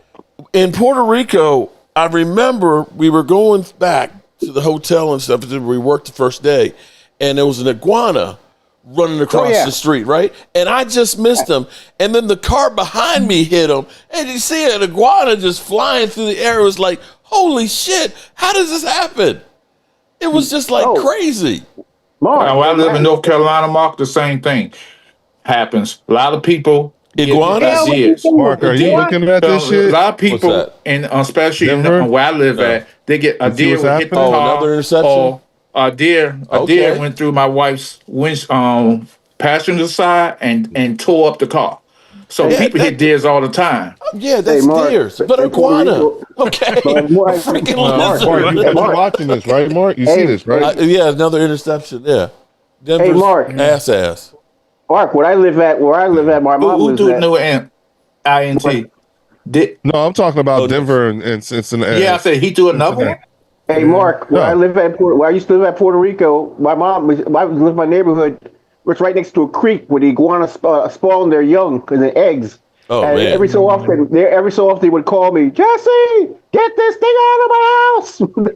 That was, I tell you, it was a different world. First of all, the first day we were there to see the house that we were going to work on, I'm standing in the front yard, and all of a sudden my legs started burning. And I found out I was standing in a fire ant, hill, and they're climbing up. That's the worst. I'm like, oh shit, fire ants. It's like that in North Carolina. What I'm concerned about, it's not the deers, it's not the fire ants, it's the snakes, because the snakes will creep in your home. Well, I've had down there. I've had like large iguanas. I've had large toads. Cop in there. My sister had taking a shower, and she hopped in the shower and there's an iguana in it. Don't tell you. Damn. Just don't tell you a true story that happened. So I was visiting somebody, right? This lady comes up, and another lady is following her in this apartment complex. And we noticed it was a snake sticking out the grill of her car. So the lady tried to. She pulled up, and the other lady who was following her, don't get out your car. The snake was in the grill, so we called animal control. So the snakehead went underneath the pipes, and we were saying, and he said, "Nah, I'm not getting it." He's too underneath there. I don't want to get bit, and he left. All right. That's crazy. You can deal with that. All you need is a broom handle. No, guess what we did? It's Copperhead we went Road and got here. the snake out and killed it ourselves. Okay. Group of us did that. Momo, shout out to Dirty Sanchez. Momo, I really like you, bro. I think you're funny as hell. And Angelica says, hey, Momo, come by my house. It's Copperhead Road here. Yep. I hate those damn Copperhead. I used to trade. Yo, Mark. Oh no. Mark, I had Station Louisiana. I dealt with my stepson. He got bit by a snake. Moccasins. Damn. He got bit by a water moccasin, and he didn't know it was a poisonous snake. And he decided not to go. They didn't end up going, and then he passed out. He fell out. Yeah. And they had to give him what you call snake treatment. Venom. Antivenom. Antivenom. They had to give him 4 of them because it was in his bloodstream. Yeah. Copperheads are the worst. You could die seriously from copperhead. Or get me some snake shots. And the gators. I'll tell you a military story. There's a lake right off the old base at Fort Polk, Louisiana. We went out to get drinking one night. We're sitting in the back seat of the pickup, getting drunk, and one of the guys said, hey, let's go swimming. Right, wow. But dig this. Wow. It was at night, remember? And one of the guys was Southern Boy said, I don't think that's a good idea. He hit the headlights. It's like 50,000 eyes like looking at us. Like, wow. Wow. Portland Sutton, boy. Oh, alligators. These games suck ass tonight. You caught it, though, man. Yep. So I want everybody's in the chat. So wait a minute, Laura, Mark, Laura, I have a question for you. With Denver Laura. now? Can you hear me? Yeah. Yeah. So did you see when Tyreek got caught it off? Yeah. He was smiling and he said, yes. Did you see that? Yeah. Mm-hmm. Oh, dude. Why is there a penalty after that? Wow. So the Cowboys might pick him up. He's dislocated. Mark, how long has she dislocated been with knee? That's who been with Denver. He dislocated his knee, so he's probably. Condoleezza Rice? I don't know. Is that a long injury? I don't know. Be out? Yeah. Depends. It depends. Yeah, depends on how severe. You may not. You won't necessarily have to get a surgery for it, depending on how severe it is. But dislocation may be better than an ACL. Yeah, they just put it right back in. Yeah. He's smiling, so it seems like he don't want to play. So he might say it hurt when it don't. No, but he said yes. You didn't see him there? You didn't hear That's what I'm saying. It seemed like he happy to be hurt. Like he don't have to play. So recheck. Either that or he may be playing because it's not, the injury is not as serious as they thought it was. Exactly. Either one of No, I ain't talking. I'm talking about he was on the cart. He was doing that. That's what I'm saying. That's why, because that's what they say. Doctor might check them and say that's dislocated, not broken. Is that not his chick or something? What was that? Oh, okay. I'm gonna tell you something. I used to love Bill Belichick, but it's gotten so bad for North Carolina. A couple of weeks ago, was it last week's game or something like that? He was on the sidelines. His young girlfriend came up to him, and she wearing these boots, wherever she wears, and she went to him, and it looks like she asked for some money, and he gave her $20. I was like, damn, that's like giving the child some money. You know what I'm talking about? No, I won't listen.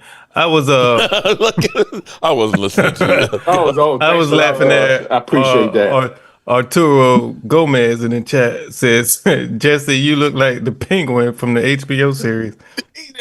Hey, Jesse, he ain't lying, Jesse. I'm sorry, Jesse. You do. Yeah. Hey, I don't care. My wife loves it. I came back home, Leo. Leo, I came back home. Where is Batman? Where's your little penguins at, Jesse? Are they following you? Yeah, underneath my you know what?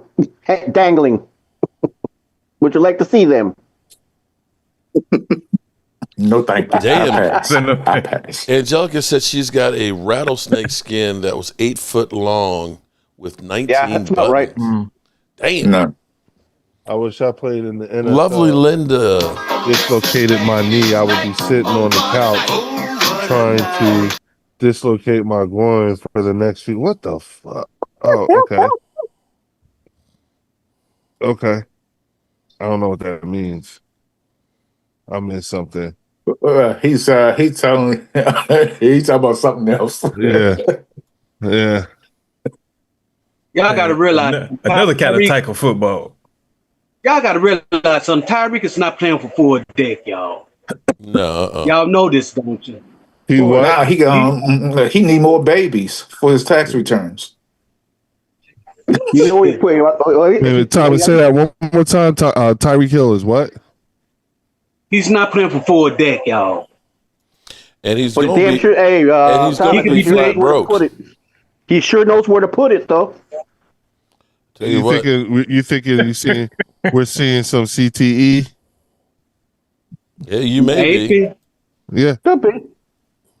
I mean, you gotta remember, we playing poker. He may have a royal flush and think that he has a flush. So hey, not playing for full deck. Not playing full deck.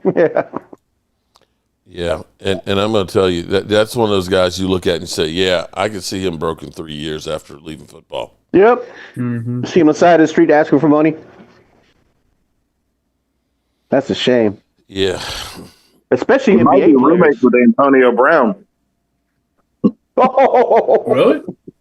No, I'm just joking. Yeah, their feet inside the fucking freezer there. Oh, that shit was crazy. And he was proud of it, Mark. He was proud of it. Yep, that was his ticket to get out of the Raiders. Look, I frostbited my feet. Arturo, what up? What up? Yeah, in Oakland, you got frostbite. From the Roach Hotel. Arturo's on a roll here tonight. We haven't really talked about much football here tonight, other than I mean, I've been after watching the Jets, they are not a threat, as Dan 1975 says. But everybody always gets up for the Dallas Cowboys. We know Any given Sunday. Any given Sunday. And hold on for a second, guys. Let's take care of Sleeper. Sleeper is the #1 fantasy sports app. It pays to know sports.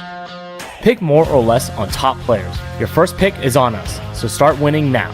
Play in Texas, Georgia, Minnesota, and 27 more states. Pick anytime across all sports, pregame or live. Over 10 million players are already on Sleeper. Make your picks count. Score up to 1,000 times your cash. Join today. Get up to $100 credit using code JOBRO. Call your shot on Sleeper. Download now. There we go. Okay. I can ask you a question. So I said this earlier on somebody else's thing. So on this TV show, they do that military thing. Because you got Johnny up there and Randall Cobb is up there, right? Mm-hmm. Did he used to play for the Cowboys or he played for somebody else? Actually, Dak Prescott turned his career around because at 2014, he was basically the pinnacle of his career.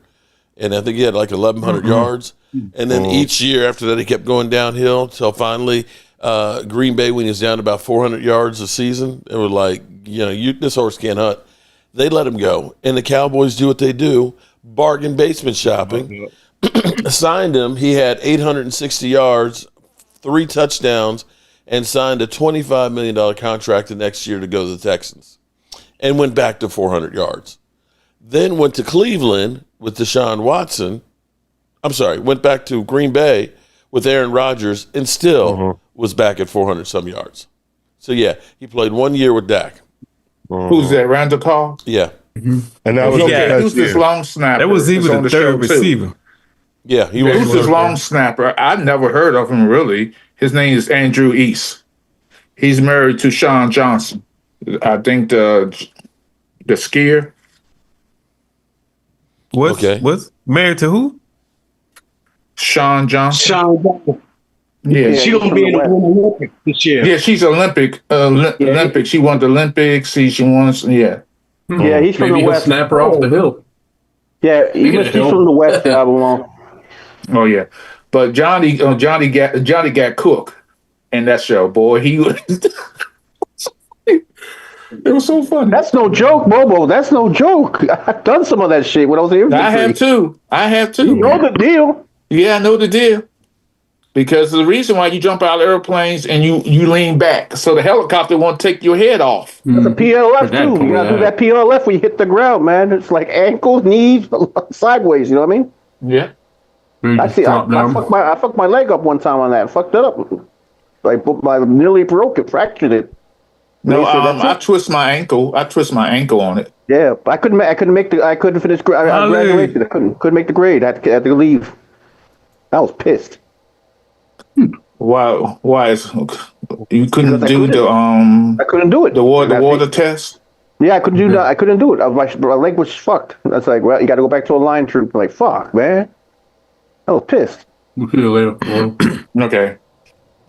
So you couldn't do the water test. You know what I'm saying? You got to sit in water for about a long period. I couldn't do anything. My shit was shot. They said, "No, you can't." Oh, okay. You never got to do the 3 minute underwater. Yeah. The only thing I did later was they took us on top of a diving board about 30 feet up, blindfolded with full gear, hit the water, and then swim to the top and get to the side. That wasn't fun.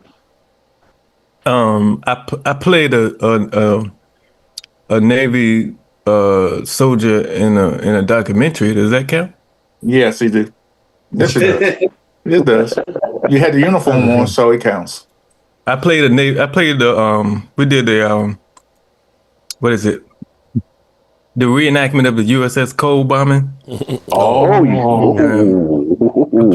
I played the guy who they said he fell down 3 stories or whatever. Right. But he busted his feet.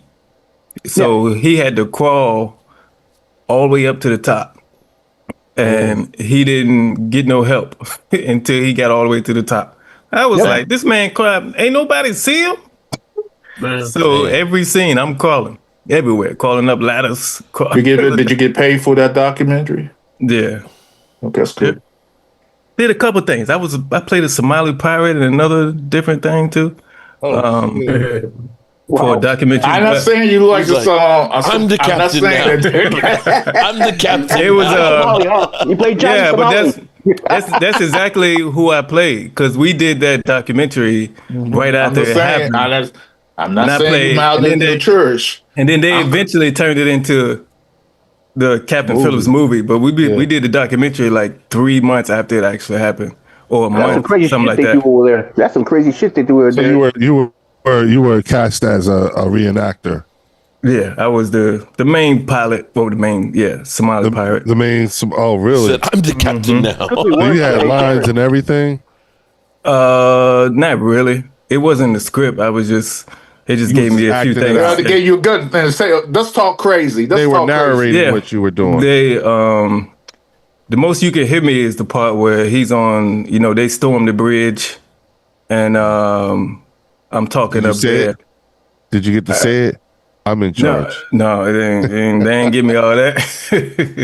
I just said, I rushed into the bridge with the what's the gun? The rifle or whatever it was. The AK-47? Yeah, that's it. And what I say? I was telling them to cut off the ship. Just point the gun. Cut the ship. Turn off the ship now. Cut it off now. Oh, that's a whole bunch of that. Dak is the best. Dak is the best. Oh, Lordy. There's a whole bunch of that feeling about the game. I'm glad that we got a tie as opposed to getting blown out. How about that? I'd been happier with the win, but it could be worse. So, Derek, what's your opinion about the game? What game? Okay, that tells it all. Are you talking about one of the games that's on, or are you talking about the last night's game? He's about the Cowboys game. Hey, look, I thought the Cowboys were going to lose, so they did better than I thought. Yeah, he thought we were going to get blown out. I thought they were going to lose. I picked 27-17, something like that. Hey, Derek, why don't you talk about his game, Momo's game? Oh, the Commanders? I mean, they, if they all play with their left hand up, they'll win. Left hand up their ass. Everybody just go out there like this. The other team wouldn't know what to do. Everybody that he would catch up, and Doug Williams was the first black quarterbacker to win the big dance. Got 3 rings. Did somebody say he left the hit play that song in the visitor locker room, and they can't turn it off. Oh shit! Win every home like game. Keep it on Make them go crazy when they want to kill him. You stupid dog. Hey, Momo's gonna be a pastor at a church and play that song.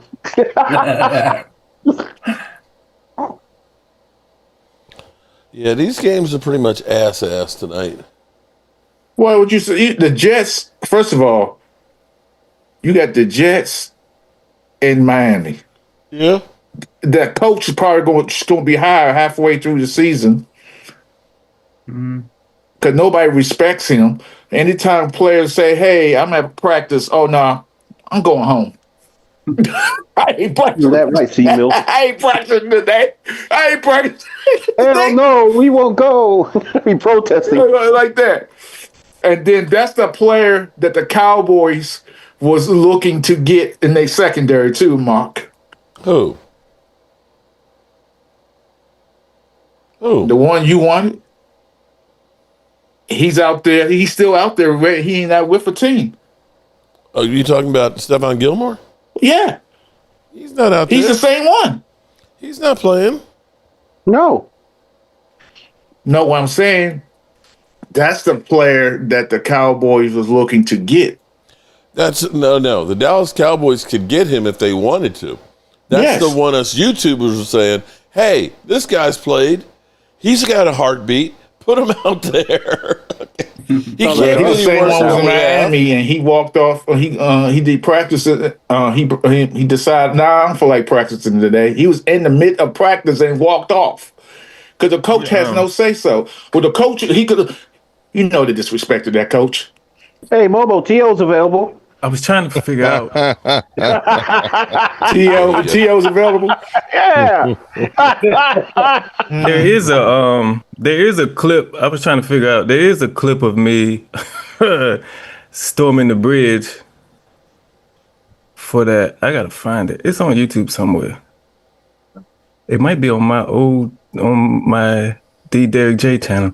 That's your 15 minutes of fame. I work at the VA and I see rate plans. You can't play the actual video because that's copyrighted. The actual, edited video. That's crazy. But somebody did take a behind the scenes video for me. I think it's on my. But that was 2010, somewhere around there. So the video quality on the cell phone wasn't great like it is now. Yeah, I know. I hear you. Yeah. I know somewhere in when I was in Panama, we were in combat in Panama, and that was in 1989. There is somewhere a magazine, I think it was GQ or something. They had me sitting on top of a rock pile, young me with a machine gun, sitting on top of the rock pile. You was in GQ? Really? Yeah. Really, Jesse? I'm not lying. I didn't know this. I didn't know this. They took a picture. The report, it was like reporting about it. It was in one of the fucking stories inside. I'm like, I didn't know about it, so somebody told me. I went looking for it, could never find it. They had me scared because we was actually on the in the shipyard here locally on a ship. So one of the scenes they had me recording was me standing on. They had outside the bridge is a little balcony area. Yeah, that's the. What's that called? The bow. The bow. I don't know what's called, but it's all the way to the front. I had to duck to get out of there. They was down on the ship filming me. So it was boats crossing, but the boats couldn't see the film crew down there. All they saw was me standing on the thing, the bird's with this gun in my hand. So that was scary. I was like, can we get me off of this thing now? For somebody takes me out. Because you around the Navy base too, ain't you? Yeah, that's a lot of Norfolk Naval Shipyard is one of the biggest naval bases. I know what you're talking about. Yeah, I know. Mark knows about this. Richmond. Did they know ahead of time I was doing a movie there or what? I hope so. We shot it in the shipyard in Portsmouth. So you know the military, if they're not alarmed about anything, they can easily get paranoid. They had to tell them because I was scared. They would have told Derek. They told him. I tell you what. I was like, here we go. Actually, I took you guys down. I tell you what, I found out the hard way. Okay, so I used to work for a company, I think 2017 and 18, where we did a lot of work at the Smithsonian, right? We were redoing, literally, I worked at the Smithsonian Castle and things, the Air and Space Museum, the National Ports Gallery, the Hoshorn. We did all these different projects and things like that. But we were working on the Smithsonian Castle because when the earthquake happened in Virginia, I don't know if you guys remember that, the castle was built in the 1850s. And at that time, they put a steel beam and it just literally sat on top of concrete stones. And because of the earthquake, it actually slid over. And the worry was if we ever had another earthquake, that eventually this thing might slide all the way off and the roof would collapse in it. So we were contracted to cut into the wall, the stones, get welders in there to weld additional pieces of steel and then cement it back up so the way it was locked in. And to get up in this thing, you had to go up a spiral set of staircase, 2 flights, which made it hell to get up in there. and the windows don't open, but there was a hatch that opened up to the roof. So we'd have to work at night. So after 6 o'clock when the museum's closed, we'd be in there working until like 3, 4 in the morning. And so we'd open up the hatch. Well, I used to open up the hatch, and you're up on the Smithsonian Castle in the middle of the National Mall.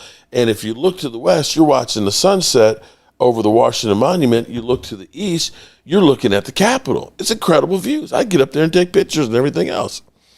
And one night I was leaving, the security guard said, he said, we got to remind you guys, make sure when you open up the hatch that you don't go up onto the roof. He said, there's snipers that are all over the place that are authorized to shoot unauthorized access. And if you're on the roof, we have to go ahead and actually put notification in. And I'm just like, oh, shit.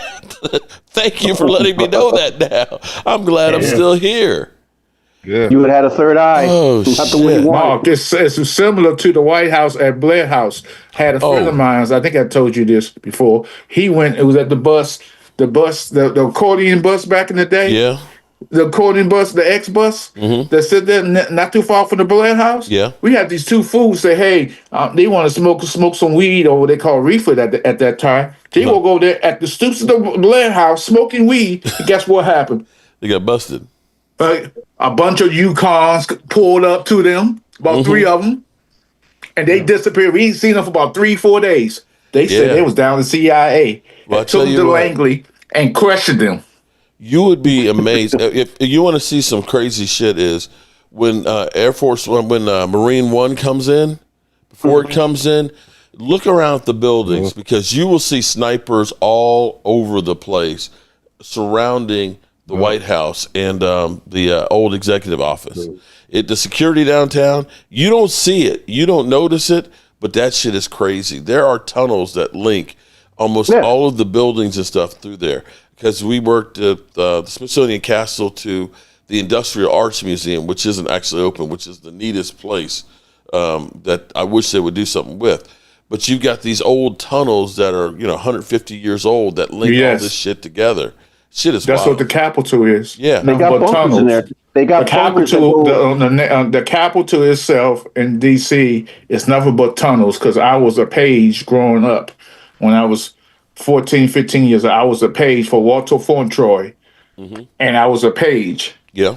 And to get to one side of the Capitol, I had to go through these underground subway tunnels like that, and it was kind of scary. Yeah, it's kind of scary. This shit is old. This shit is old. You got these domes. They got all the wiring and everything through there, and it shit looks like you're in a damn dungeon, man. The National Cathedral the same way. I graduated from high school from the National Cathedral on Wisconsin Avenue, Mark. So bust this, guys. So when I was in the military, my job was Jet's trying to come back here. Microwave 2721. Yeah. I was a satellite and microwave communication specialist. And when I got out, I started working at the Pentagon.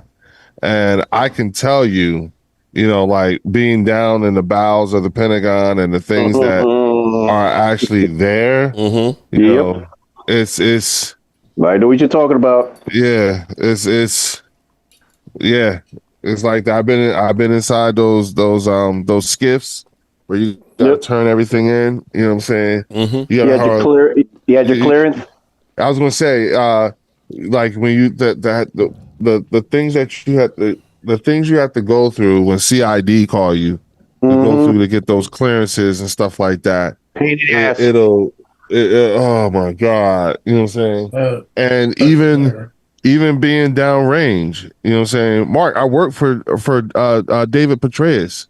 Oh wow, okay. Yeah, and Mike Mullins. David Petraeus became director of CIA, and Admiral Mullins became chairman of the Joint Chiefs of Staff. Those were my bosses, for real. He was general of the U.S. Army. Say that again? David Petraeus. He was general of the U.S. Army. Yeah, he was when I worked for him, he was a lieutenant general. He was a 3-star general. But the thing about it was that at that time, the mission comm or the mission commander was actually Admiral Mike Mullins. Okay, now at that time, Mike Mullins was also the NATO NATO's South Commander, and that's where I was stationed at. So that's how I ended up. So when I deployed to Iraq, I didn't deploy my second deployment was not from the United States. My second deployment came from an Italian NATO base in Italy, and Mike Mullins was the base commander, like the big dog. But I was a part of his comms package, and so when I deployed to Iraq, that's when I worked for General Petraeus. You know what I'm saying? So it's like, and you have to sit there because I was the VTC guy. So I used to have to sit there and then one time I got in trouble, and as punishment, my boss started making me give the J6 mission brief, and I hated it. You know what I'm saying? I hated it. You know what I'm saying? It was all my fault too. You know what I'm saying? Because now you gotta read whatever that like everything, like when they do the briefings and everything, the VTCs, you gotta read them everything that's going on with your department, and they ask you questions. I hated it, but yeah. Oh no. Oh, is it?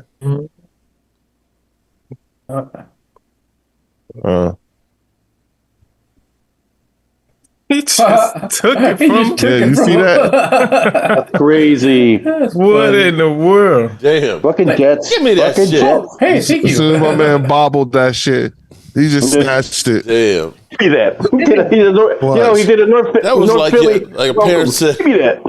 Took his Halloween candy. I told you. That's like your mom. You had some shit you were saying. Give me that shit. Give me that shit. Snatch that shit right out your hand. Oh my god. Thank you.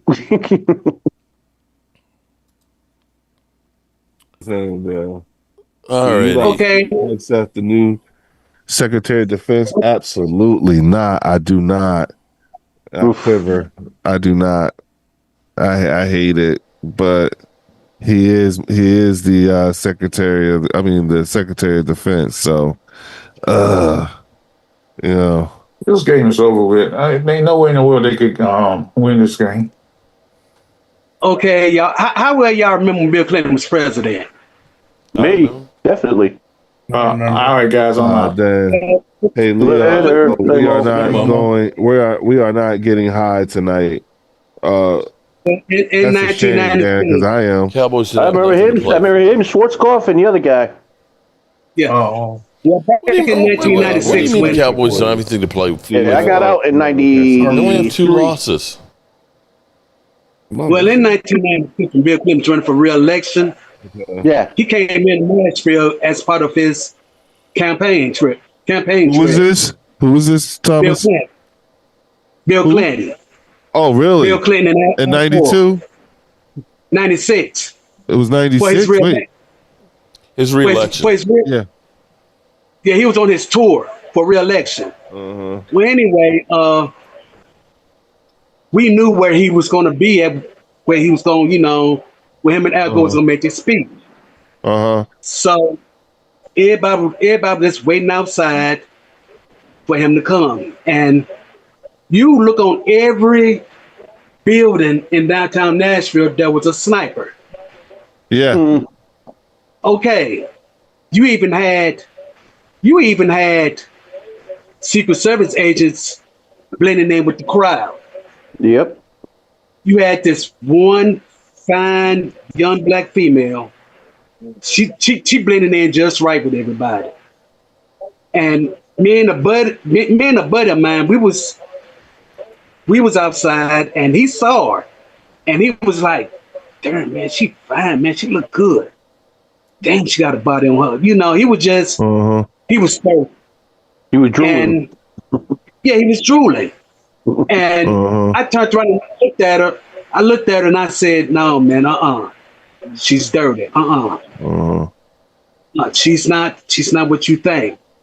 And he was like, no. Let me You can tell. You can tell, man. Oh. And, and I told him, I said, no, man, she's not one of us. And he told me, he said, man, you hate me. I said, nope. Oh. She's not one of us. Look. And I told him, I said, look closely. She is not one of us. Mm-hmm. Look closely. What he didn't, I caught it. What he didn't catch was she had a real real thin earpiece in her ear. Yeah. He didn't catch it. And I told him, I said, man, look at her right ear and you know where I'm coming from. And he looked. Pardon my language, on I'm about ready to say. He looked and he said, fuck that bitch. Fuck her. I live in New Jersey. That was his reaction. He was like, man, forget her. Yeah, damn. I ain't gonna talk to her. Forget her. You could tell. Thomas, you could tell. And she heard it. She heard it. And she could have done something, but she busted out laughing. See? That's all she could do, that's bust out laughing. Yeah, she couldn't give herself up. That would have gave herself up. Told everybody she was. Well, I could tell you, like, all she do that's bust there was out a laughing. period of time. I could tell you this much, Thomas. There was a period of time in my life where I came, like, where I just came close to a little bit of a taste of that life, like seeing it like unfold in terms of like watching how the Secret Service operates, watching how other agencies operate. I've been on NAOC, just to deliver stuff like dropping off crypto and stuff like that. I've seen, I've seen Marine One a time or two, but like when I look at the things that the types of security measures that take place, even working in the Pentagon, you know what I'm saying? The way I see things happening today, I'm just like, like, damn, dog, they used to, like, Mark, let me tell you something. When you go for a security clearance, Mark, they don't just tell you in so many words not to fuck up. They tell you how they're gonna fuck you up if you fuck up. Mm-hmm. Like, in so many words, they'll tell you, they'll show you how they're gonna fuck you up if you fuck up. I promise you. You know what I'm saying? I've been in briefings where they'll say some shit like, if you fuck up, we just gonna send 2 people to be sitting here in this particular country's court, and we just here for support. You on your own. They tell you that shit. It's like they call them host country agreements and shit like that. Mark, I shit you not. That like the way they lay it down, like the way they tell you, especially when it comes to like your security clearances and stuff like that. Like, Mark, they dig into everything. I know it. Everything. I remember for me, they contacted my first grade teacher, Sister Ruth. I promise you. Sister Ruth, you went to a Catholic school? I went to a Catholic school. Yeah, they go through all that shit. Shoot. Yeah, me and my sisters, we went to Catholic school. You know what I'm saying? Was you mad when Sister Act, that wasn't like your school? They slap you with the ruler. I was gonna say, why we don't do that at this school? No, bro. I went to a Catholic school where they did that. Yeah. Okay. My first grade teacher, she had the paddle, Trixie. That was paddle. The name. Mine's was Sister Maria. Yep. The paddle. Yeah. I remember, Derek. I'm 50. You know what I'm saying? So we talking about Derek. It was worse. Yeah. Like, I can remember. Look, I remember when Sister Ann got on the intercom and told the whole school that the space shuttle had blew up. Oh yeah, Columbia. I remember that. That was. I was in I want to say 3rd grade. I think no, 2nd grade. It was something. I was young. I remember that. Man, how old are you? I'm 50, Mark. I'm 58.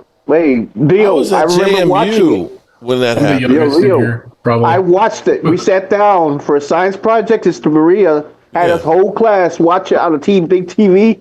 I was going to say a couple of classes were watching it. Me, I saw it. We all saw it, and then he played it off because the most famous words the guy said, obviously a major malfunction. Yeah, because I went to one of those schools where they had the television on the shelf on the shelf. Yeah. And our class was not watching it. There were other classes. The older classes were watching it. We watched it, and the sister played it off. She's like, "Oh, don't worry, it's fine. They probably just got the skate pod." And then, right. Because I remember sister. Yeah. I remember my uncle used to work at a place called Air Pegasus VIP heliport in Manhattan, right? It's now it was Trump, and then it became Trump, like Donald Trump's place where he landed his helicopters. But as a kid, I remember being at work with my uncle and watching Princess Diana get married. I remember being at my uncle's job and meeting David Rockefeller. I met Connie Chung when she worked for Channel 11 in New York City. You know what I'm saying? Like and this is me as a kid, as a little kid. But being able to go out in the helicopters because my uncle was it was a VIP heliport, but helicopters would come in and get refueled. Hey Leo, I got one for you. I think Chris, you might have heard this one. I talked to it on Brian's channel. Back in the 80s, when I was like 13, 14, my dad was a taxi driver, rest his soul. And he was a taxi driver at the airport, Newark Airport. He had a bunch of friends there that were also taxi cab drivers, would line up and wait for each one to go their turn, to go pick up fares, whatever. They would sit there for hours. He met a bunch of Arab guys and stuff. They became friends. He would cook kosher sausages for them. They played dominoes there. Hours and hours. And then remember, I don't think if you remember it. Wow. Well, remember when they tried to blow up the World Trade Center the first time? Yeah, in the garage. Yeah. I remember that one. That was like 90s. No, that wasn't the 80s. That was earlier than that. No, it was in the 80s. I was a kid. Yeah. But just getting back to it, my dad, who was black Hispanic, came into the house that one day. He sat down, and he's an ex-infantry guy, combat soldier, just like I am. He sat there. He was quiet, but he sat there, white as a ghost, sitting there, and he just sat there. And I sat there with my mom. I said, "Dad, what's wrong?" And he's just sitting there, "Dad, what's wrong?" He goes, "Son, remember the guys I hung out with over there, the taxi drivers over there? Yeah, but you know they caught someone, right? I know you see news, yeah." Half of them I used to play dominoes with. Their friends. It was the dudes. From the leader down, the taxi drivers. And my sad dad, shocking. He said like this to me. He's like this to me. In the 80s, remember, Leo?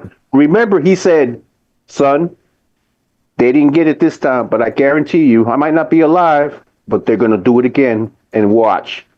Look at 9/11. Yeah. And 9/11 happened. Yeah. That made me shit in my pants when I found out. And I looked at my sky and said, "Dad, you were so right." And they did it. Yeah. This day. No joke. No joke. People called that years like because of the first one. Yep. When it was in the garage. Yep. You know what I'm saying? Mm-hmm. So and my dad said my dad said the last thing my dad said to me. He's like, "So they're not going to get it this time, but they're going to get it the next time. Remember this day, son." I'm like, "Oh my God." I'm like, that was just like General George Patton. Everybody thought that General George Patton was crazy because he talked a lot. Mm-hmm. Everybody thought that he had some screws missing. Mm-hmm. What a lot of people didn't know was about 6 years before the Japanese bombed Pearl Harbor. He told Franklin Roosevelt. He told him in his Oval Office. He told him because at the time they knew something was going to happen, but they didn't know where. They knew that somewhere there's going to be an attack on us, but they didn't know. They didn't know what if it was going to be Pearl Harbor.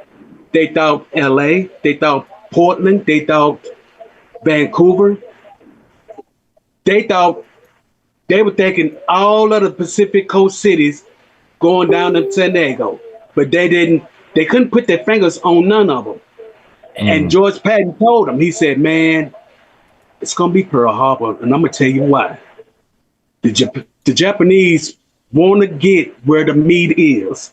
Yep. And that was where all the ships were in Pearl Harbor. All the battleships.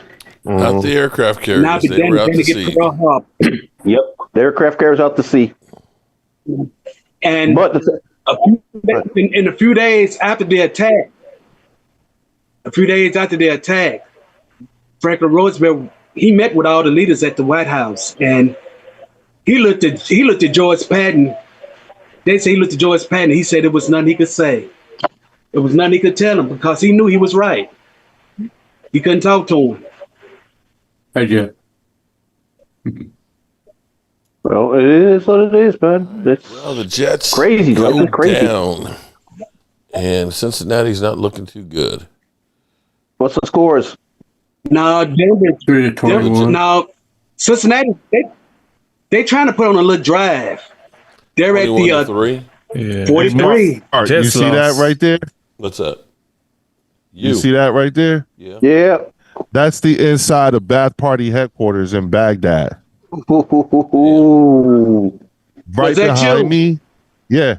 Right behind me is where there's if you can see behind me, it looks like it's a hole or whatever. That is actually the hole where the JDAM actually punched through. Nice. So all that destruction that you see behind me, that is what came after the JDAM punched through the floor. That's crazy. But they always said don't get near it. No, especially when you guys are cooking with the radar. They always said don't get near it. Yeah, that's my boy Marshall. But yeah, there's a better picture. There's me. That's my unit right there. You know, 2nd NATO Signal Battalion, based out of Naples, Italy. That's me with Governor Murphy. We were signing some. Okay, yeah. Okay. Yeah. That's my father. This is my father's grave. You know, Lance Corporal, United States Marine Corps. You know what I'm saying? With my boys, and there's my old boss right there. General David Petraeus. There's Major Marsh. That's DeLone. That's Captain Ewert. That's Sergeant Mathis. Sergeant oh my God, I'm having a brain fart. And a British major. We were actually deployed for NATO. That's my son. That's my sisters. Yeah. This right here is actually the tomb of the unknown soldier in Baghdad. So this is their version of the tomb of the unknown soldier.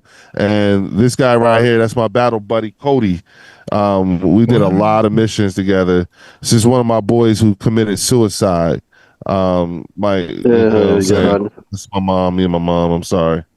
And that's my crew right here. The J6, we work directly for General Petraeus. So that's crazy, dude. Yeah. So there you have it. That's my story, and I'm sticking to it. Yep. Well, got mine too. Service. Like I said, we had to do what we had to do, buddy. Yes, sir. Yes, sir. Yes, sir. My fat ass will probably do it again if needed. Oh yeah, what's the name? Got the halftime show. Bad Bunny. Yeah. Oh God. Yeah, for the Super Bowl, right? Yeah. Yeah, he's a joke. That man is saving Puerto Rico right now. That man is just making money. He's not paying taxes in Puerto Rico.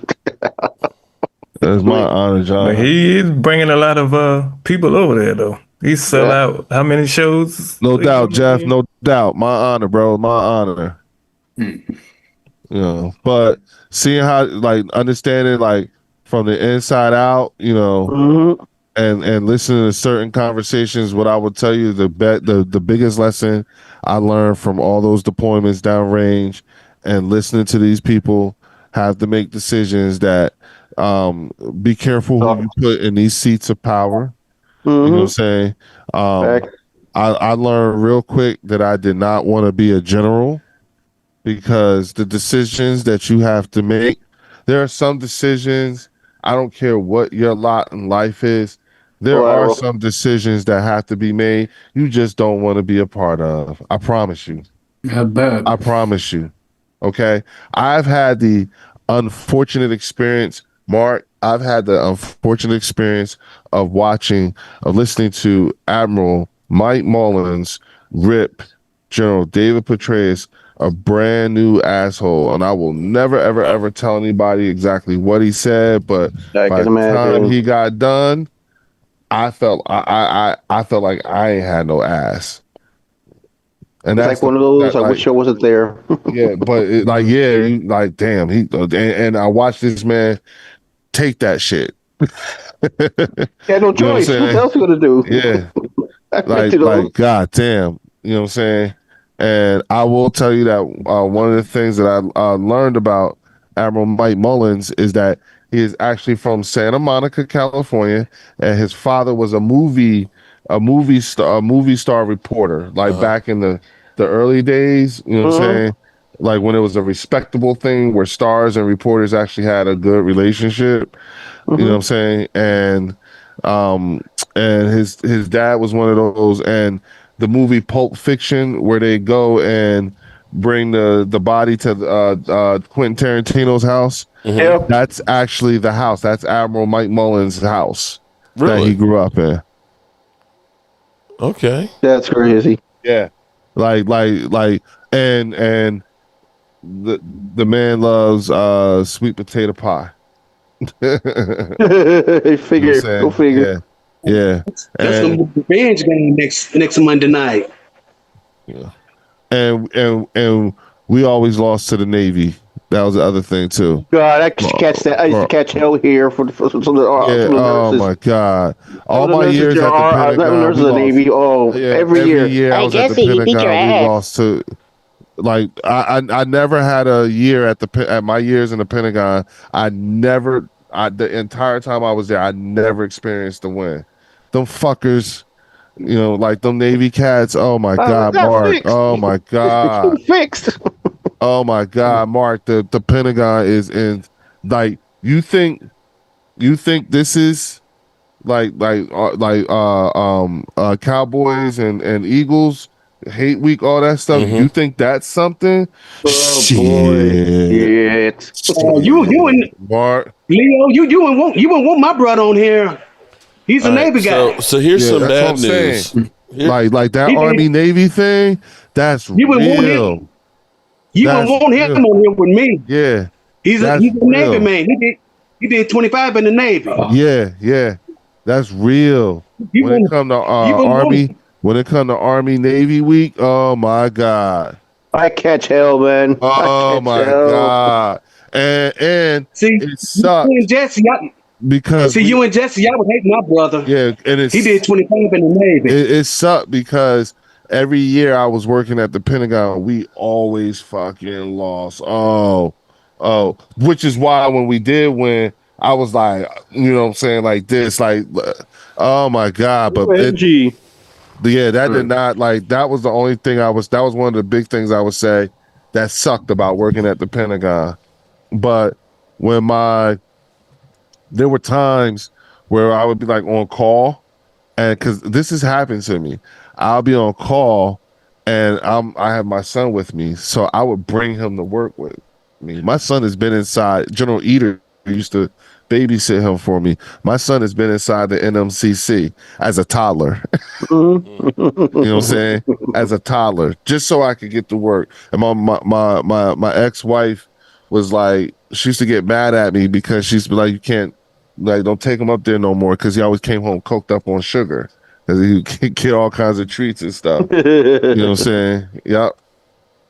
Ain't nothing wrong with that. Shit. So much for Cincinnati's drive there. Yeah, Chuck. Thank you, Chuck. Thank All right, you, so we got some bad news here. If you are a YouTube TV subscriber like me, well, NBC Sports and YouTube TV are basically fighting it out over fees on it. Yeah. Right now, they're hoping to get something done by the end of September, but it's not looking good so far. And that means They've been fighting for that, haven't they? Huh?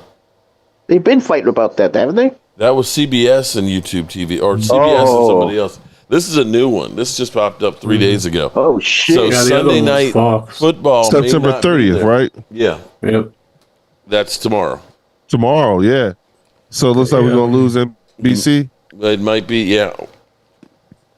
They always want to have that battle during football season. Well, then, but everybody has that crazy. battle. But think about this, though. As NBC and YouTube TV are fighting it out, you get a 40-40 game for the ages, overtime game that had everybody and their sister. So you look at it and say, well, look at the ratings. Look at how many people watch Sunday Night Football. And if you actually look at how many games that seem to be blowouts, like the Eagles game yesterday, all of a sudden become competitive, that you have to literally watch these games throughout. Yeah. If you're a conspiracy theorist, you might say the NFL is making sure these games stay exciting. I'm just saying. I agree with you. Yeah. That makes perfect sense to me.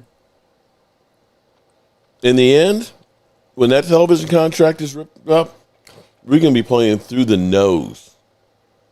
Because YouTube TV is going to be like Netflix. Remember when Netflix first came out? Dirt cheap, man. You can share it with everybody. Yeah. Oh, man. I had it, or Tracy had it and shared it with the mother or sister or cousin or friend and everything else. Now that shit just steadily keeps going up. I've been sharing that shit with nobody. I've always been curious as to, like, I was thinking about this earlier today. Like, when do I say enough is enough? Because the things that I have to pay for, you know what I'm saying? I got to pay for a Sunday ticket, NFL Plus. I got to pay for. I stopped that. 300 thing a month.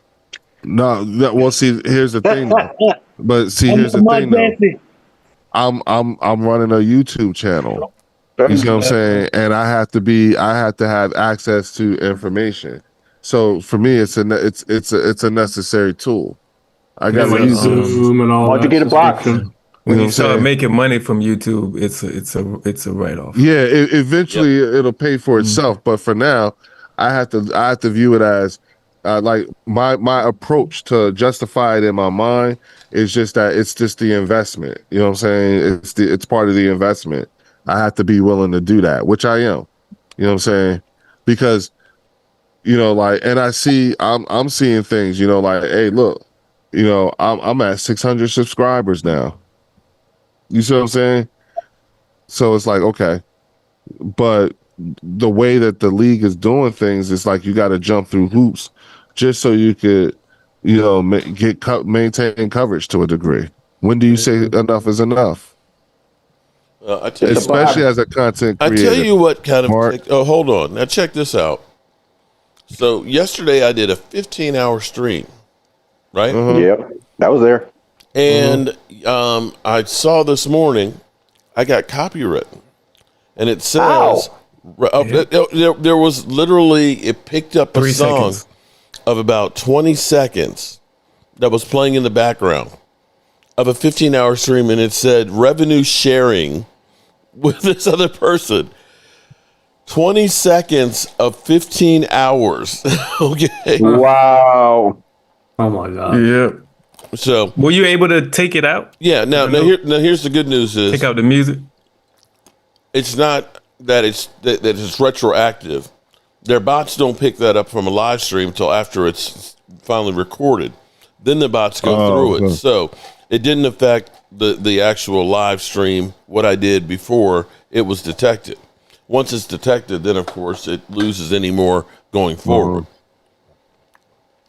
So, but it's just a matter of that's petty. That's petty. Yeah, Do they allow you to? petty. Does it allow you to remove sound on a live stream? Not It during lets you edit it. after it's done, you get the notification on it. Then you can go ahead and erase it. Okay. But yeah, and it's like sometimes you'll go through, you'll do a video and think it's great and everything else. The next thing you know, you get a copyright. You're like, oh fuck. Mm-hmm. You know, if I were telling people, you know, I'm going to say I love YouTube. And I can tell you the reason why I love YouTube is all the people that are here right now that are watching, all of you guys that are interacting with it. Like I was saying with Chris May, the email that I got from him, those are all the positives on here. But if you're looking at join YouTube to say, I'm going to be a YouTuber and that's going to be my career, you're going to be disappointed because it's one of those things, and Jarek, you know, you got to buy equipment. I've been doing YouTube full time for a couple months now. It's the most stressful thing in the world. Because at first you put out videos that, hey man, however much it gets, how much views it gets, that's great, that's wonderful. Mm-hmm. It's all bonus. But now when that bonus turns to everything you counting on, yeah. Well, Derek, it's not the Wild Wild West like when Mark was in Cold Pizzle. Yeah. It still wasn't easy back then either. Though. Yeah, but you know what though? It's like Lane Johnson said, "Hungry dogs run faster." Yep. You know what I'm saying? So and this is the ultimate for you. It's the ultimate bet on black. Listen, when I understand something, y'all, when I decided to go into the cannabis industry, do you realize what I had to give up? I let all of my technical certifications expire.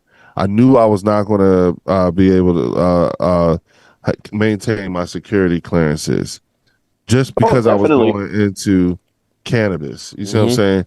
It was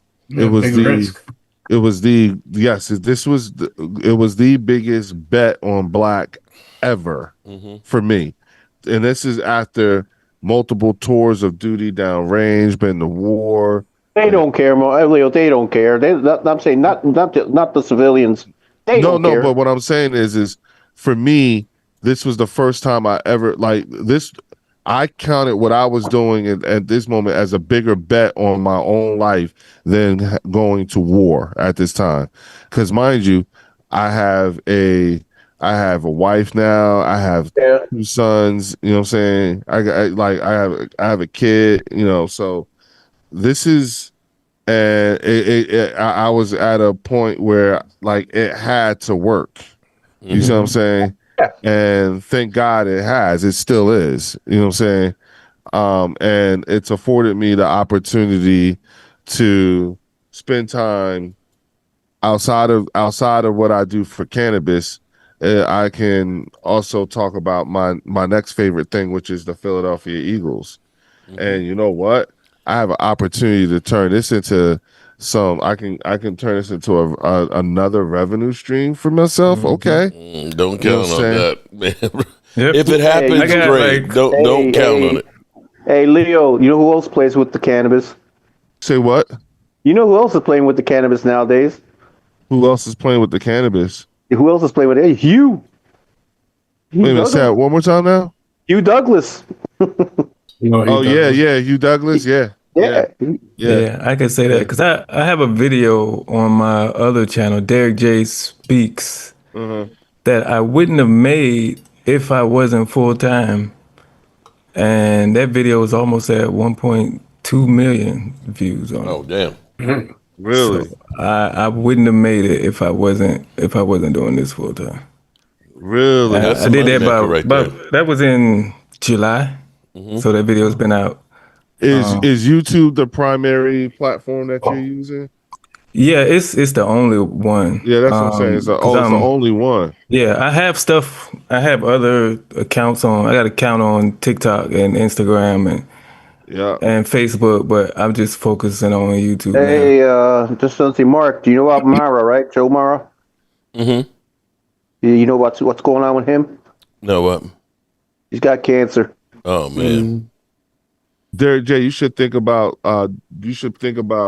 expanding to the other platforms. Frank and just Joseph using the platform that allow you to 2.0? do it so that you can maximize, you know what I'm saying? Yeah, you can stream on multiple platforms. It's just hard. Is that my stalker? No, what I'm saying is there are platforms where you could do all of them at one time. Yeah, there's streaming software that lets you hook up your OBS to do multiple streams at once. It's just you have to have the computer processing power to do it. There you go, Mark.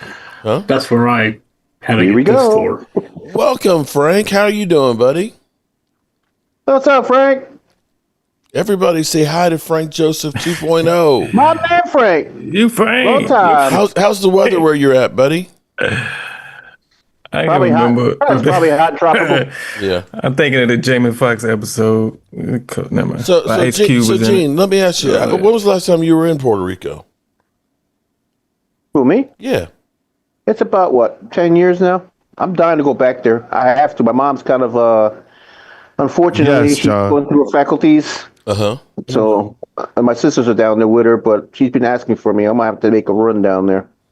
Yeah, I enjoyed going to Puerto Rico, man. I love Puerto Rico. Man. You ever go to the East Coast? Huh? Well, you ever been to the East Coast of Puerto Rico? Okay, here's what I've driven around the island and stuff. Now, when we were there, we were in San Juan. Okay, so when we were leaving San Juan, where the area you were working, we were literally riding, of course, to the main highway and stuff. But you get through a section where the buildings look like they're shacks, but they're all kinds of stores and like restaurants and stuff. And you go in, and when you go outside of it, it's some of the most beautiful beaches that you've ever seen. Yeah, the seafood, piñones. The salary piñones. They have crab food and all kinds of stuff in there. Oh, God. And then there was, because there's oh my God, what is the name of that place? I used to have a fan. Actually, it's Ultra. Oh, so good. Ultra Cowboys. Used to, he's from Puerto Rico. And he sent me some of the hot sauce from that place that was there. What was the name of that stuff? El Picante? The place, the food was incredible, but the hot sauce was. El Picante. If it's the store sauce, it's El Picante. But I know people make their own sauces too. Now, this place was. So you know where I'm talking about? All of the it's like a shack strip mall.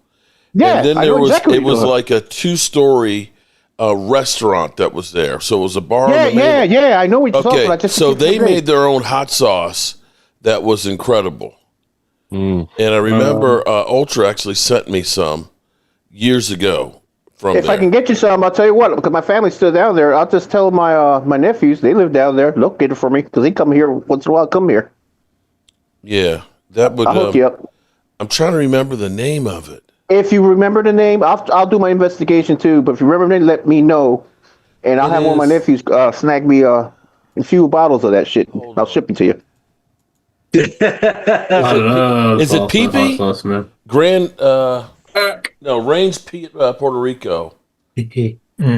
Range Puerto Rico. I'm looking at the bottle now.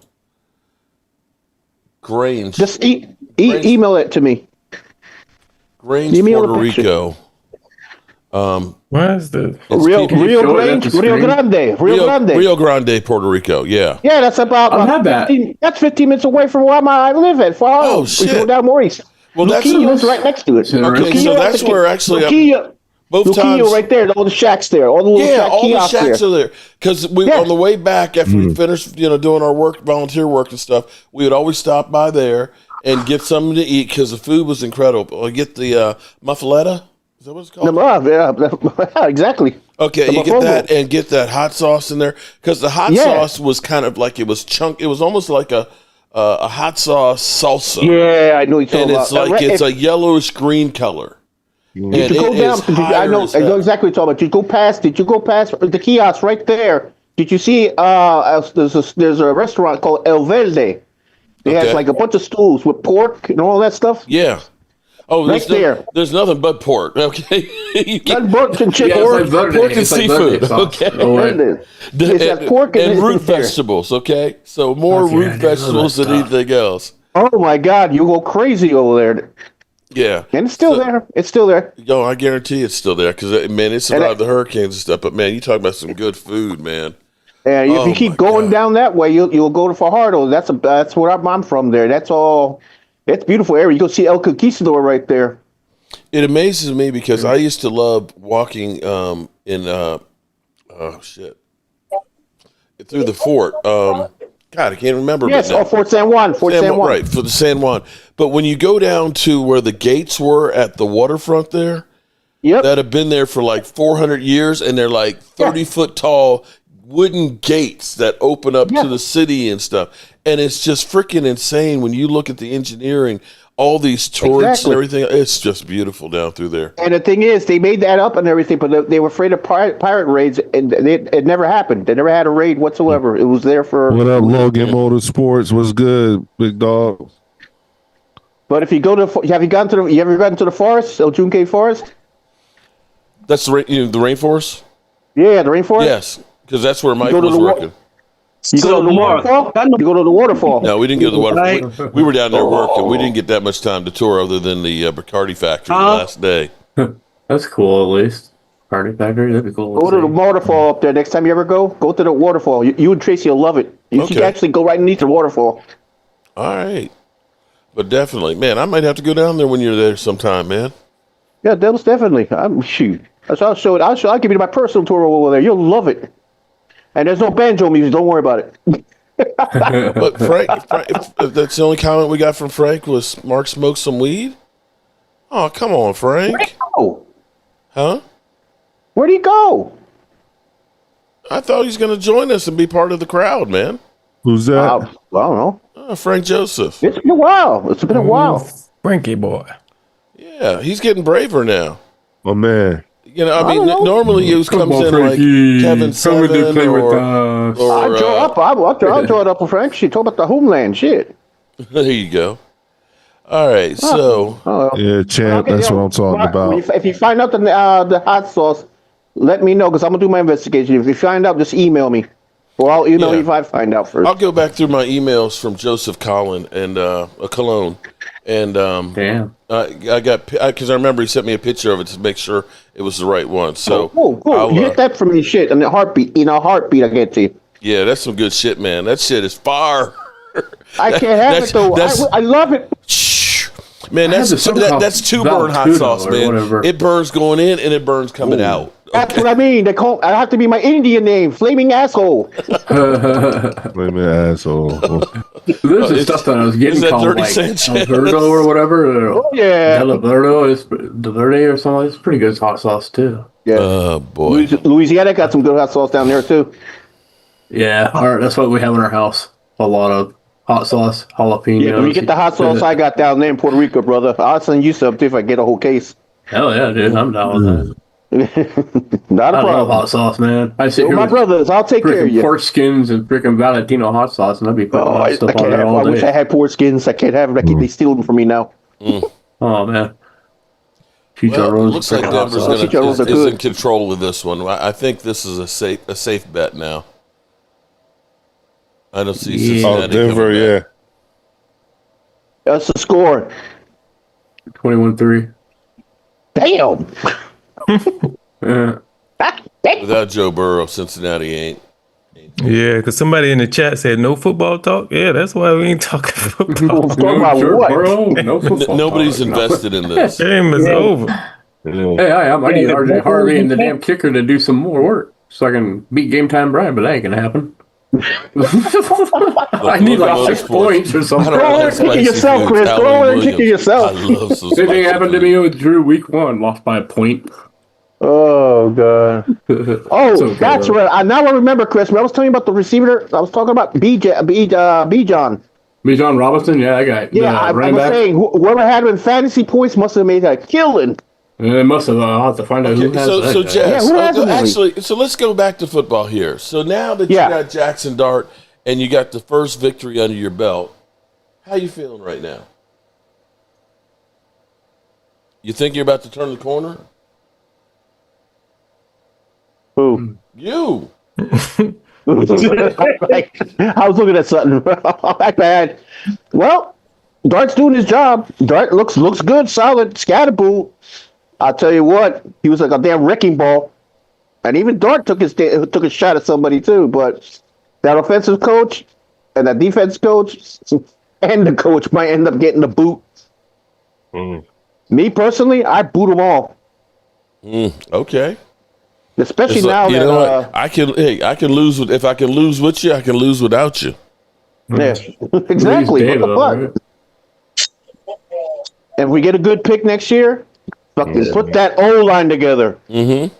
Oh, wow.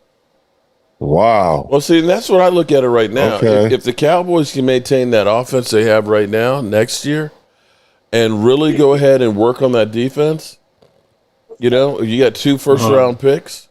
You're going to be able to roll that cash back over next year. Yeah. Oh, but by the way, Mark, I keep forgetting who the Giants play next week. I thought it was the Jets. Strip the ball instead of tackle. I just keep forgetting. I know Momo plays the fucking Carried them Chargers. 6 yards for the first time. Let's see. Giants play. You play the Saints. Oh, that you we should get this. Wait a minute, keep my mouth and then you got the Slump Busters the next on Thursday night. Yeah, you have the Eagles. Damn, you have the Eagles. Hold it. We play all on a Thursday night. How you have the Eagles twice in 1 month? Yeah, I asked the people to make the schedule. That should have been. You got the Eagles on Thursday night. Then you got the Broncos, and then you got the Eagles on the 26th.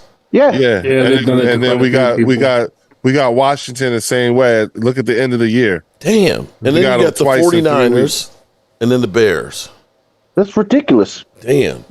You talking about us? No, I'm talking about the Eagles. I mean the Giants, because they got the Saints. You say, okay. Yeah. Then you got the Eagles, Broncos, 49ers. Exactly. It's a gauntlet. I mean, I said from the beginning of the year, we'll take your bullets. Fuck it. I got to see what we got. Because that's what I'm saying. These coaches will be gone. I'm telling you. You think we're getting fired during the season? They might be getting fired for a season. If we lose to the Aints next week, somebody's out. One of them's out.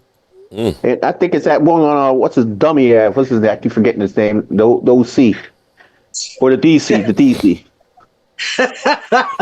OC, DC, head coach, don't matter. All of them need to go. You should have seen Mark. You should have seen my rant. I went ape shit that yesterday. Damn. I went ballistic. Damn, Jesse. Damn, Jesse, you won yesterday, man. At least give him a week or something. I'll put it all in a fucking boat like a Titanic. Set it out with a torpedo. Fuck off. What happened? Great. That sounds like a real New Yorker right there. Hey, fuck this shit. I'm not gonna do it. Who is it? Who is it? I said, we lose the Aints next week. Put fucking the coach, the manager, the fucking OCDC. Put him on a fucking draft and put a torpedo in it. Goodbye. Oh, okay. So back to the fucking drawing board. You can't beat the Aints. There you go. Man, you got me crying. Oh, wow. Wide open. Damn. Thomas, you're doing to walk-in touchdown. I don't give a shit. Take him out, shoot him. Next. I know how you feel because I felt the same way at the beginning of the game last night. Yeah, but you can get. Well, I feel only thing feel bad for you guys is that we can get rid of our manager. You're stuck with yours. Oh shit. Hey, I've been one of them guns since day one. Yeah, baby. Yeah, and if Caesar Senior dies, you still get Caesar. You know what pisses me off more than anything else is just listening to Jerry Jones and Stephen Jones's press conferences. It used to be at the end. It used to be it was only Jerry Jones on Tuesdays. Oh God, it's horrible, Leo. And now you got Stephen Jones on Mondays, and then you got both of them on Fridays. It's just like I don't really want to hear from you guys singing a duo. 2 clowns for the price of one. Yep. Yep. It's ridiculous. 2 for 1 special. The clown posse. My guy got a touchdown. I wonder what that did for me. Clown show. It's the clown show, baby. See what I told you, Drew? Hardly, clown brother. posse show. Hardly. I got to share another one with you guys because this is a 49er fan, and I can't believe that they did this. And I meant to respond to you. So I get Jay Maxwell, who's a gambler, and he's always, he basically said the Cowboys are going to get mollywopped and your season ends and everything else. Typical 49er and, Niners for life. And he came back in. The title of it was, I Was Wrong. Cows played well. Dak was extremely good. Unlike you, Holmes, I don't cherry pick and twist shit to prove my point. When I'm wrong, I admit it. Cows played best they could, and Pack played as bad as they could. Niners for life. So should I take that as, okay, we played the best as we could. The Pack played the worst that they could. Should I take that as a compliment? Take that as a backhand compliment. A backhand compliment. Golf clap. I mean, kind of. You gotta, that's the best he could come up with.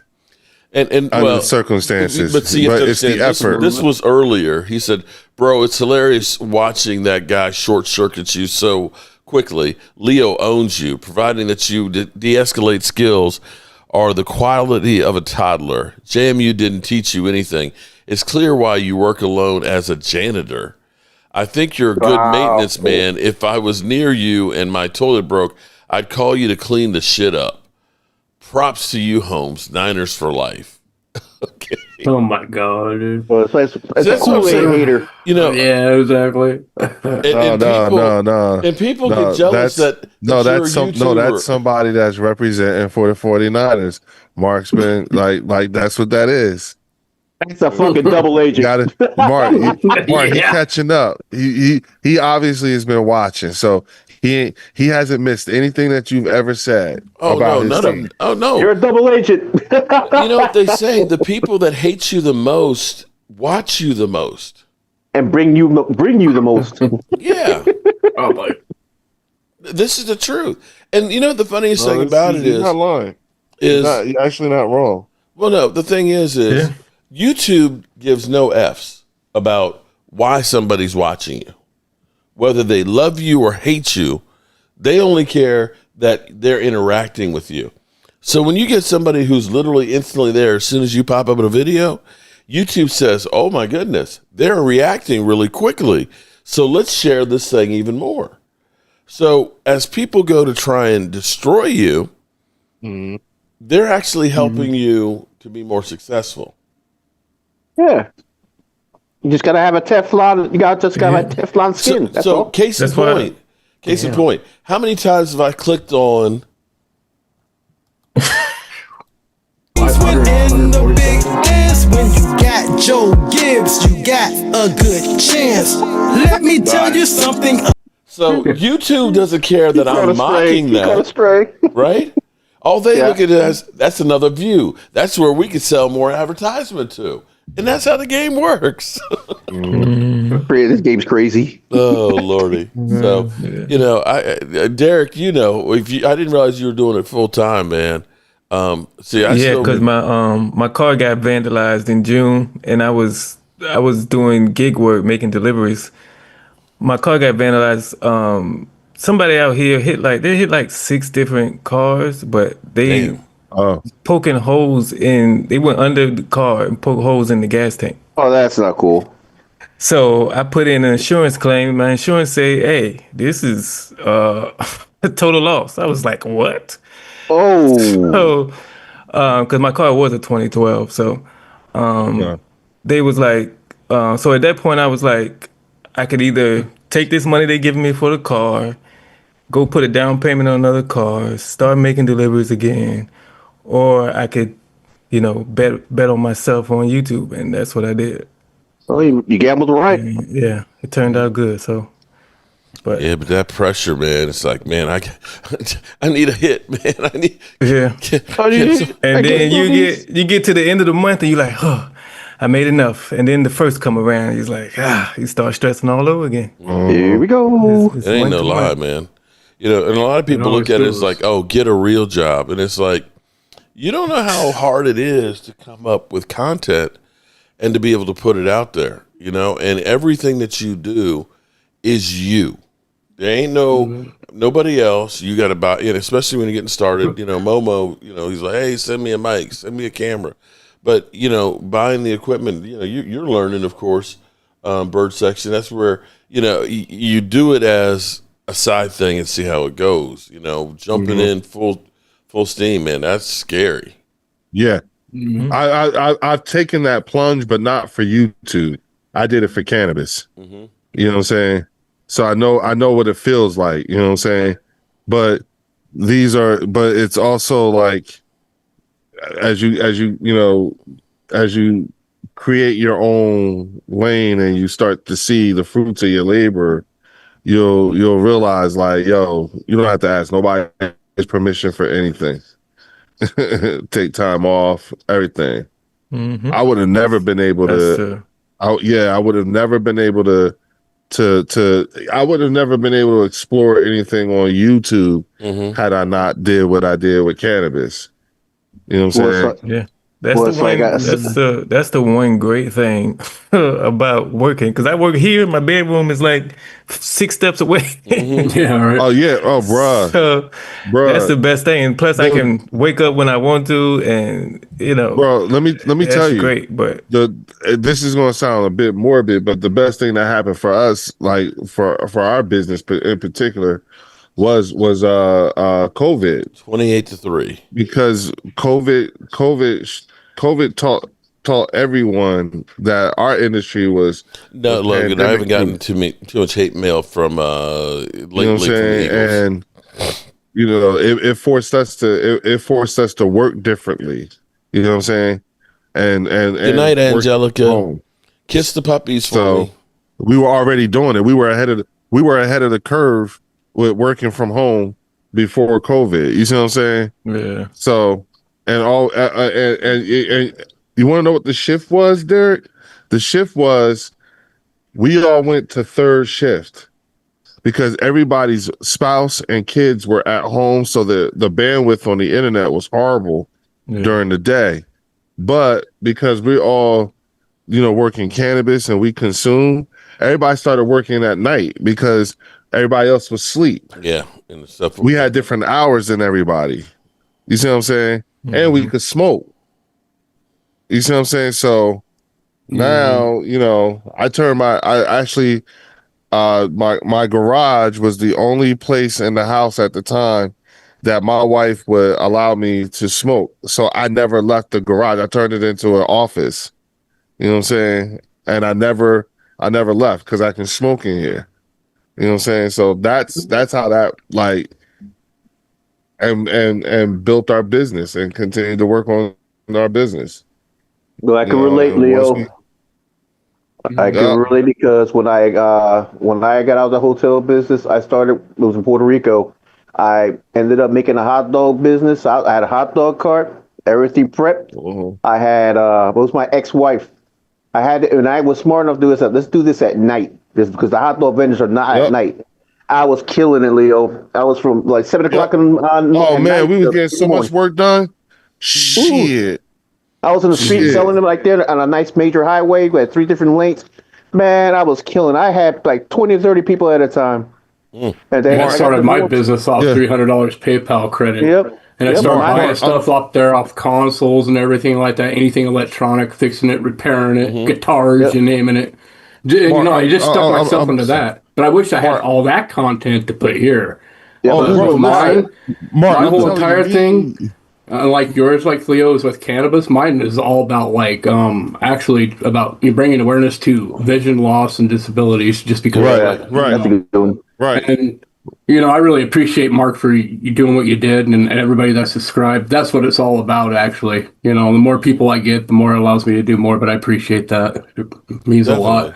But it's got a lot of good people up here on YouTube doing a lot of good things.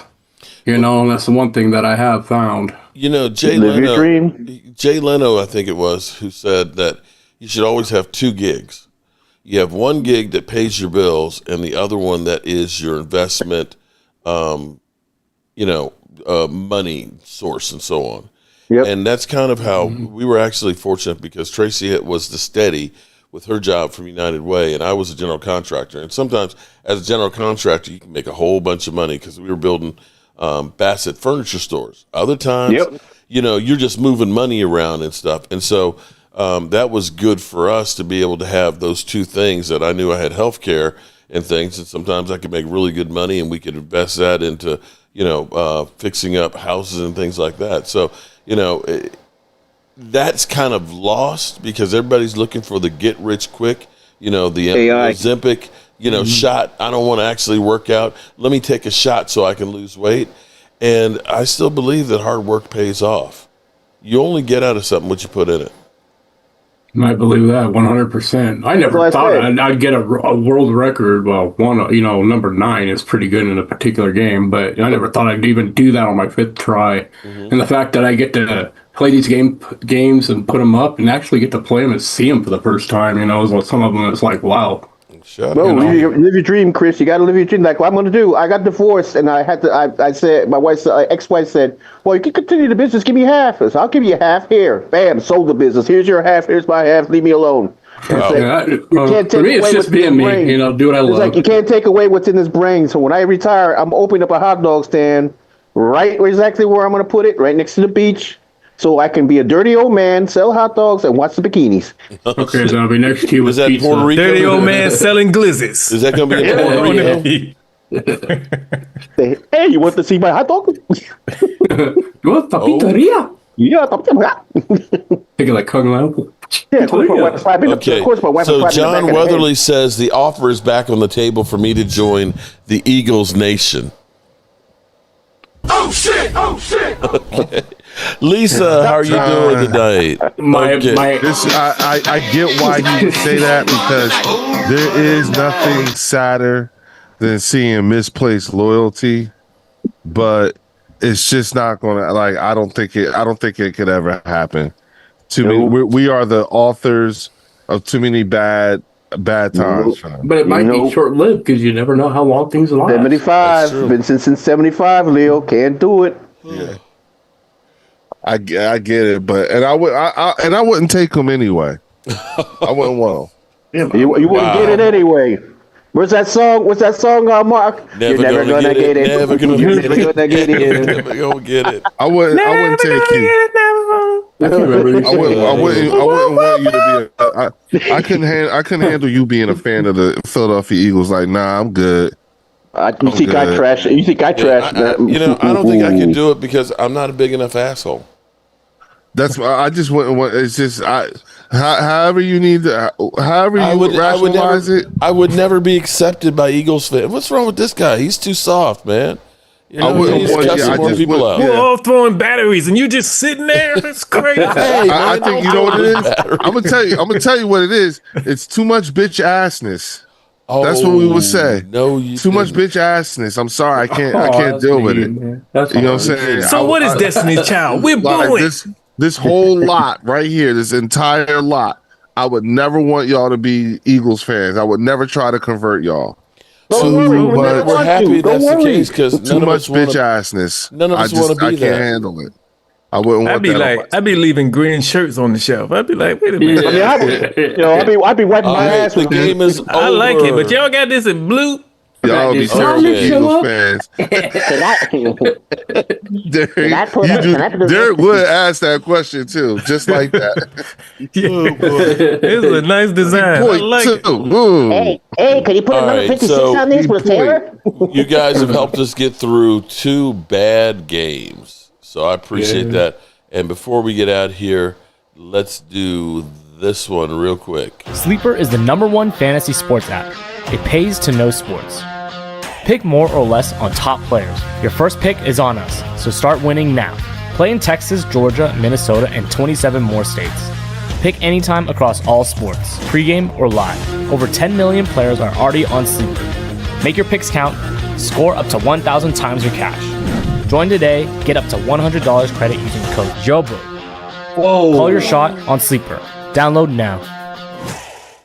Oh, shit. I just realized that the Sleeper... the cartoon guy, I always said he looks like Mr. Gazoo. But I keep thinking about Holly Pierce talking about the fathead last night The giant That players like with the the fat Guardian head. helmets. Yeah. Bro, listen, Head number one she or messed two. me up because I didn't intend to laugh so hard, but that laughing so hard made blew my your head. high just That go much like higher. to Well, the next what level. do you think of that Buzz did to me, Leo? My Buzz went with my beer. I went, Bruh. It went blaze to your eyes, probably. Bruh. It hits Holly hard. did, and the thing is that I will never not hear the way Holly says fathead. Hey. I'll always hear that. I You know what know. I'm saying? Did you loop it, Mark? Are you gonna make that You gotta loop that, like some Mark. kind of a sound thing? The fat. Oh my god! I have to go back gotta through loop that 15 hours Mark. of that stuff. Man. Mark, it's so funny. Wide receiver number 3, fathead number 1 gave me 3 TDs, so I can't complain. head too? Yeah. Oh, but like I said, it made my high come. Like I was like, oh my It god. sobered me up. I'm like, oh. Yeah. All right. And I was smoking some real good shit last night. Okay, I hear you, but it's time to end this thing for tonight, man. I still can't believe we made it through 15 hours yesterday. So 18 hours live in the last 24 hours is insane. Yeah, it's a rest, Hey, y'all Mark. come see me at the bird section, all right? I'll be on soon. And definitely come check see me out at the Derek bird J. section. All right. And Chris May retro games too, man. Definitely. All right, and Gene, don't forget to see Gene's hot dogs. Come to proper hours, dark hours. Well, Oh, just to show my you God. his wiener. There you go. Okay, all right, Dirty Sanchez, you want to get together on that shit. All right, good people. We're going to turn out the lights because this party is over. All right. If I find something for you, the hot sauce, I'll let you know. The party's over. They say that all good things must end. Call it a night. The party's over.